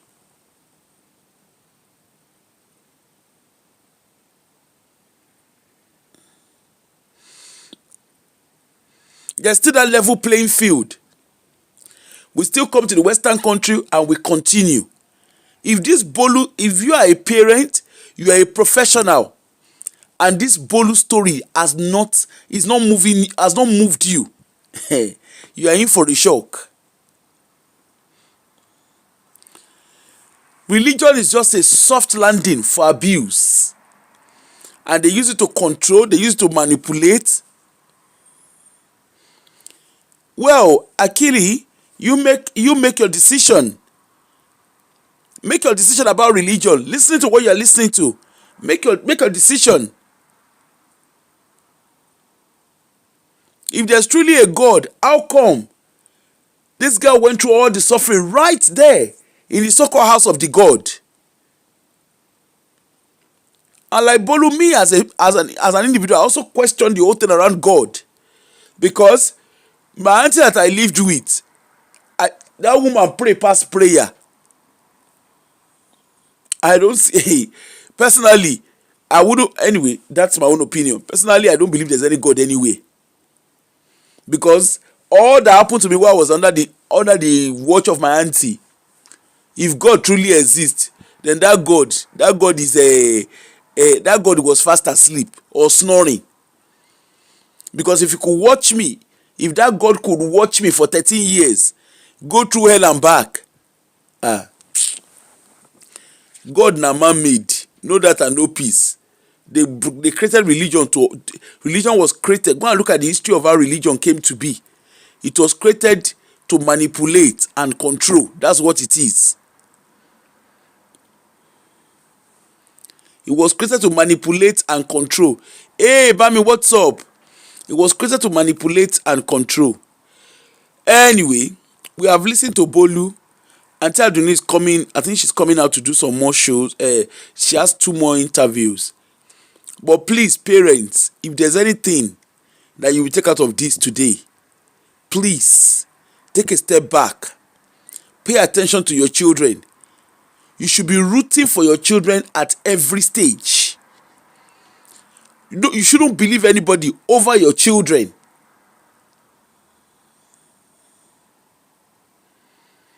You shouldn't believe anybody over your children. And you shouldn't have any reason to choose between your children and any other person. Your children should always be your first priority. What if Bolu's parents had stood with her? Just imagine, things would not have escalated this bad. She had a recording. It was even her boyfriend who suggested that she records. It wasn't even her mom. Okay, fine. Let's even excuse her parents at the beginning. Then she recorded and gave it to her parent and showed it to her mom. The mom listened to the recording. And then they went through all that process, destroyed the recording. The parents were not even able to read the atmosphere in the room when they called them for conversation. Right?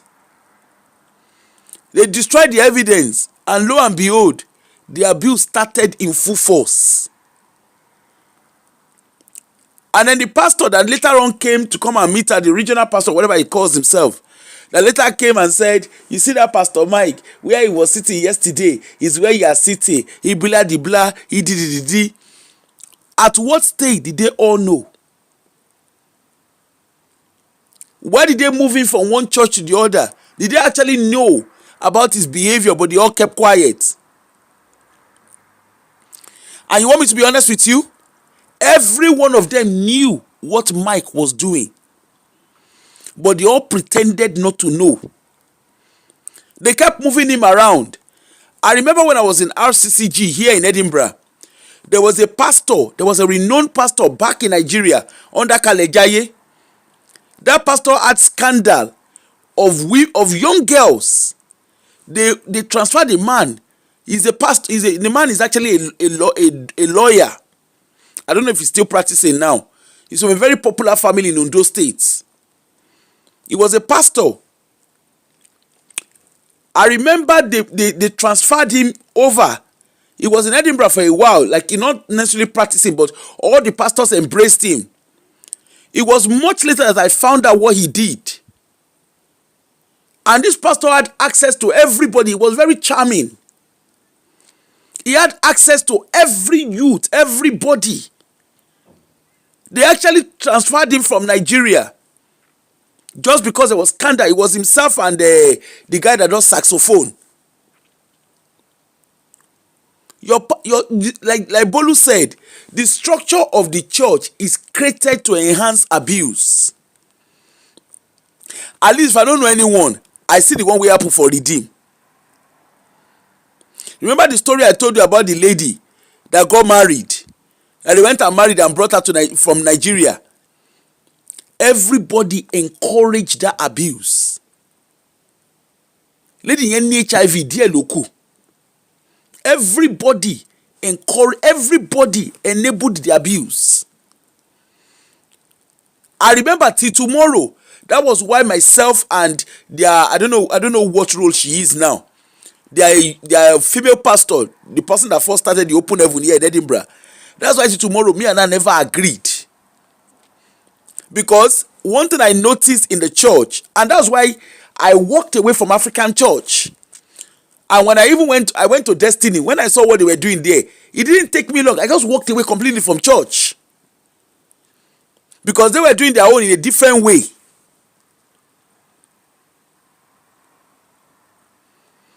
You know, I saw it all. I saw it play out.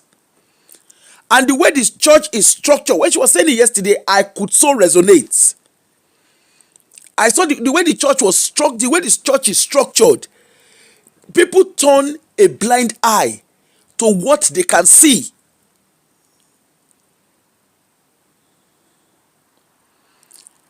So it's not a case that when abuse happens, trust me, everybody around knows. But the structure is, you can hear what the pastor was telling her. This will not be good for our church. This will not be good for Christianity. So they know.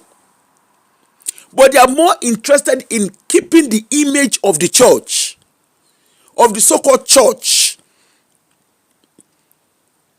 Or rather, let me say, they are more interested in keeping the image of their business, of their Jesus business. And that's where the real concerns are. And I can tell you, there are so many Bolu everywhere you look. I don't know much of what happens in the mosque, but there's so many Bolus. Look around your churches. A lot of Bolus are there. Look around your churches. Bolus experience is not a one-off experience. There was somebody that called in yesterday on the show. And the man said this. He says, I don't know whether Saleh or Kerubi, I don't know which one. I can never differentiate them.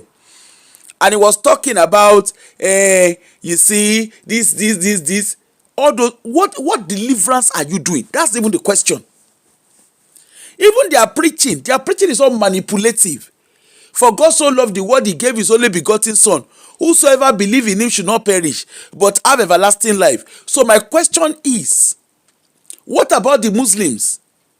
So is it a case that the Muslims, they don't believe in Jesus?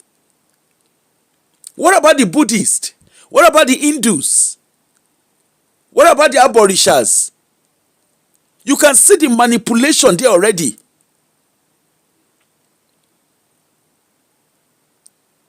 They talk about submission. What does submission really mean? There is nothing to submission but abuse. Go and I read, you see, I sat down, just like Bolu. I sat down, I read the Bible from start to finish. Right? I even did my homework. I started traveling to like prints of where the Bible, where the so-called places that the Bible was, the way that they mention in Bible. And every time my traveling, my journey, they all uncovered my reality.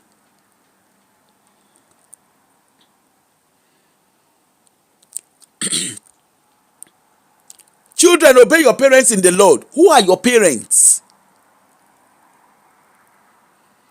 Who are those parents that you're obeying? Of course, look at Bolu's case. She was obeying her parents in the Lord. And guess what? After her parents listened to that recording was more than enough for her mom to have been so reactive. When they saw that her mother was beginning to uncover, they quickly wrapped the parents up. And the same parent, the same mother that was fighting for her, was the same mother that kept returning her back to deliverance. One would think after they listen to those tapes, that would be the fine for where? In all of it, Bolu was the one fighting for herself, advocating for herself. As a parent, who do you believe? As a parent, ọkọ ọ̀run, ìyàwó ọ̀run, una don see the heaven before. I was on Afro 80's platform, I think 2 days ago or so. And I remember one guy came up on the TikTok and was talking. Okay, where is heaven? He said there are 7 heaven. Oh yeah, Ngwanu, where is the location? Let us put it on GPS and find the location of this heaven. He say there is one heaven, is where you are, that's where heaven. He could not give a straight answer. Okay, so does that mean that your God is a floater or your God is a homeless God? Because if you are saying that there is 7 heaven, where exactly is the heaven? Now story he just begin the parabolate like Shia Baba. He just the parabolates. He goes the parabolates. Even the Jesus that they are claiming that is their Jesus, he came, he could not even save himself. Because what was his offense? Father, forgive them, for they don't know what they are doing. So your parents love you so much. Even go and read. You see, if you are still caught up in religion, you won't understand what I'm saying. What was the offense of Jesus? Look at it from your Bible lens. God sent him, his father sent him to come and for him to come and take away the sins of the world. As how? That is not a caring father. That's not a loving father. How did he even come into the world? A man and a woman, they are betrothed to themselves. They are engaged. Holy Spirit overshadow him. Who is the Holy Spirit? Now forceful entrance he do, because it was not in a wish. And these are the things that they are reinforcing. These are the things that they are reinforcing. He overshadowed Mary. Go and read. Go and do your research and look at the age of the so-called Mary. As if that one no finish. Okay, Joseph, you have to accept it. Ikinikon. That one pass. They born the Jesus after he don't grow. He was not ready. He used 3.5 years to work for his to go into ministry. I mean, I wish they say he go into. And before you know what was happening, he carry cross. Go and read the history of cross carrying in Israel, in the Roman Empire. Go and read the history. Go and read about those who actually carry crosses. Go and read. You see, these things, stop taking things on face value. We are not ready. I mean, I can see people writing stuff. I won't answer you. I don't answer questions. I don't answer things like this, because I mean, we're all entitled to our opinions. They carry cane, they flog the man, they carry his skin, tear him, and you are saying the God is a loving God. How you take the loving? Why is he always happy in your suffering? His only begotten son. His only begotten son. That's his only child. But he was quite happy to watch that child being nailed for the cross for what he did not do. And then you are wondering why there's abuse in why religion encourages abuse. It's definitely going to encourage abuse, because they will always point you back to the Jesus. After all, if God can do this to his only son, to his only child, why can't he do it? You see, we are not ready. You see, Africans, we are not ready for this depth of conversation.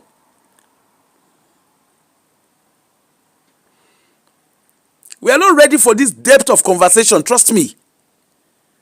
When I started, because of my own experience, just like Bolu, because of my own experience, I've always been a curious child.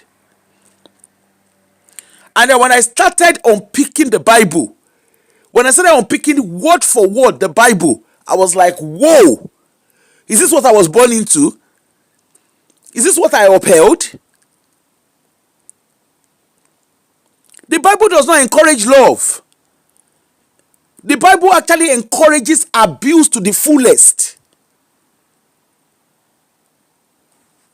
I'm not misguiding people, Abdullahi. I'm not misguiding people. I'm just reflecting on my own. That's my own journey. I'm not telling anybody don't go to church or go to church. I mean, it's entirely up to you. My page is meant for adults. It's not meant for kids. You can't tell me there's a God somewhere and people are and they are going through this depth of suffering.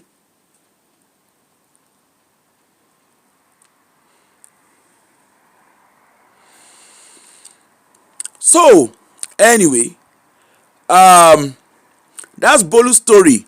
Look, forget about the messenger. Pay attention to the message. For a lot of you who are fighting for your God and whatever, that's up to you. I mean, you are adults. But look at the cost. Look at the price Bolu has to pay.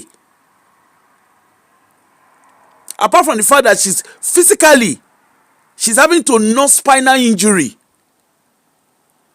You do not listen to what all this process they took her through. They abused her Kerewali. That one no do them. Emotionally, they tortured her. Psychologically, they tortured her. Do you know what it feels like? For you to be in the midst of crowd and still be lonely. Do you know what that feels like? Do you know what it feels like? For the people that you are meant to be your trust and edge, for them to actually be the ones supervising your abuse. Do you know what that means?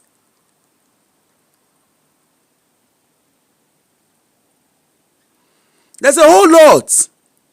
Instead of you guys fighting for your Jesus and fighting for your God, take a step back and pay attention to what is being said.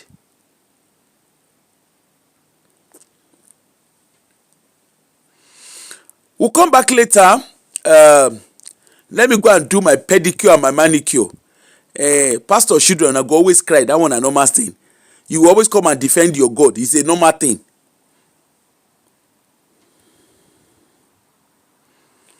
You always come and defend your God. It's a normal thing. I'm not stopping you from, but let's safeguarding is everybody's duty. And until we come to that reality where we all start looking at conversation critically, away from being sentimental and being emotional, abuse will always continue in our community. It will continue in our society. Abuse will remain in our churches and our mosque and wherever place of worships. Abuse will continue. Wow, it's been a deep one. Hopefully, parents, please, it is time for you to start reflecting. For those of you who are in the diaspora, in your place of worship, don't turn blind eyes, please. Please, particularly you professionals, please don't turn blind eyes. Please don't.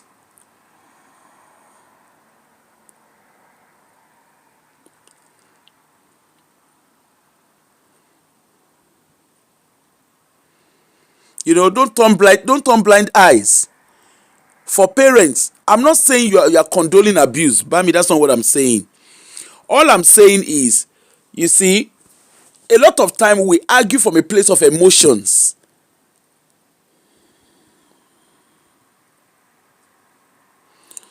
We argue from a place of emotions. But we all have a duty to stop perpetrators. And Nigerian churches need to be regulated. Religious body need to be regulated in Nigeria. We cannot overemphasize that.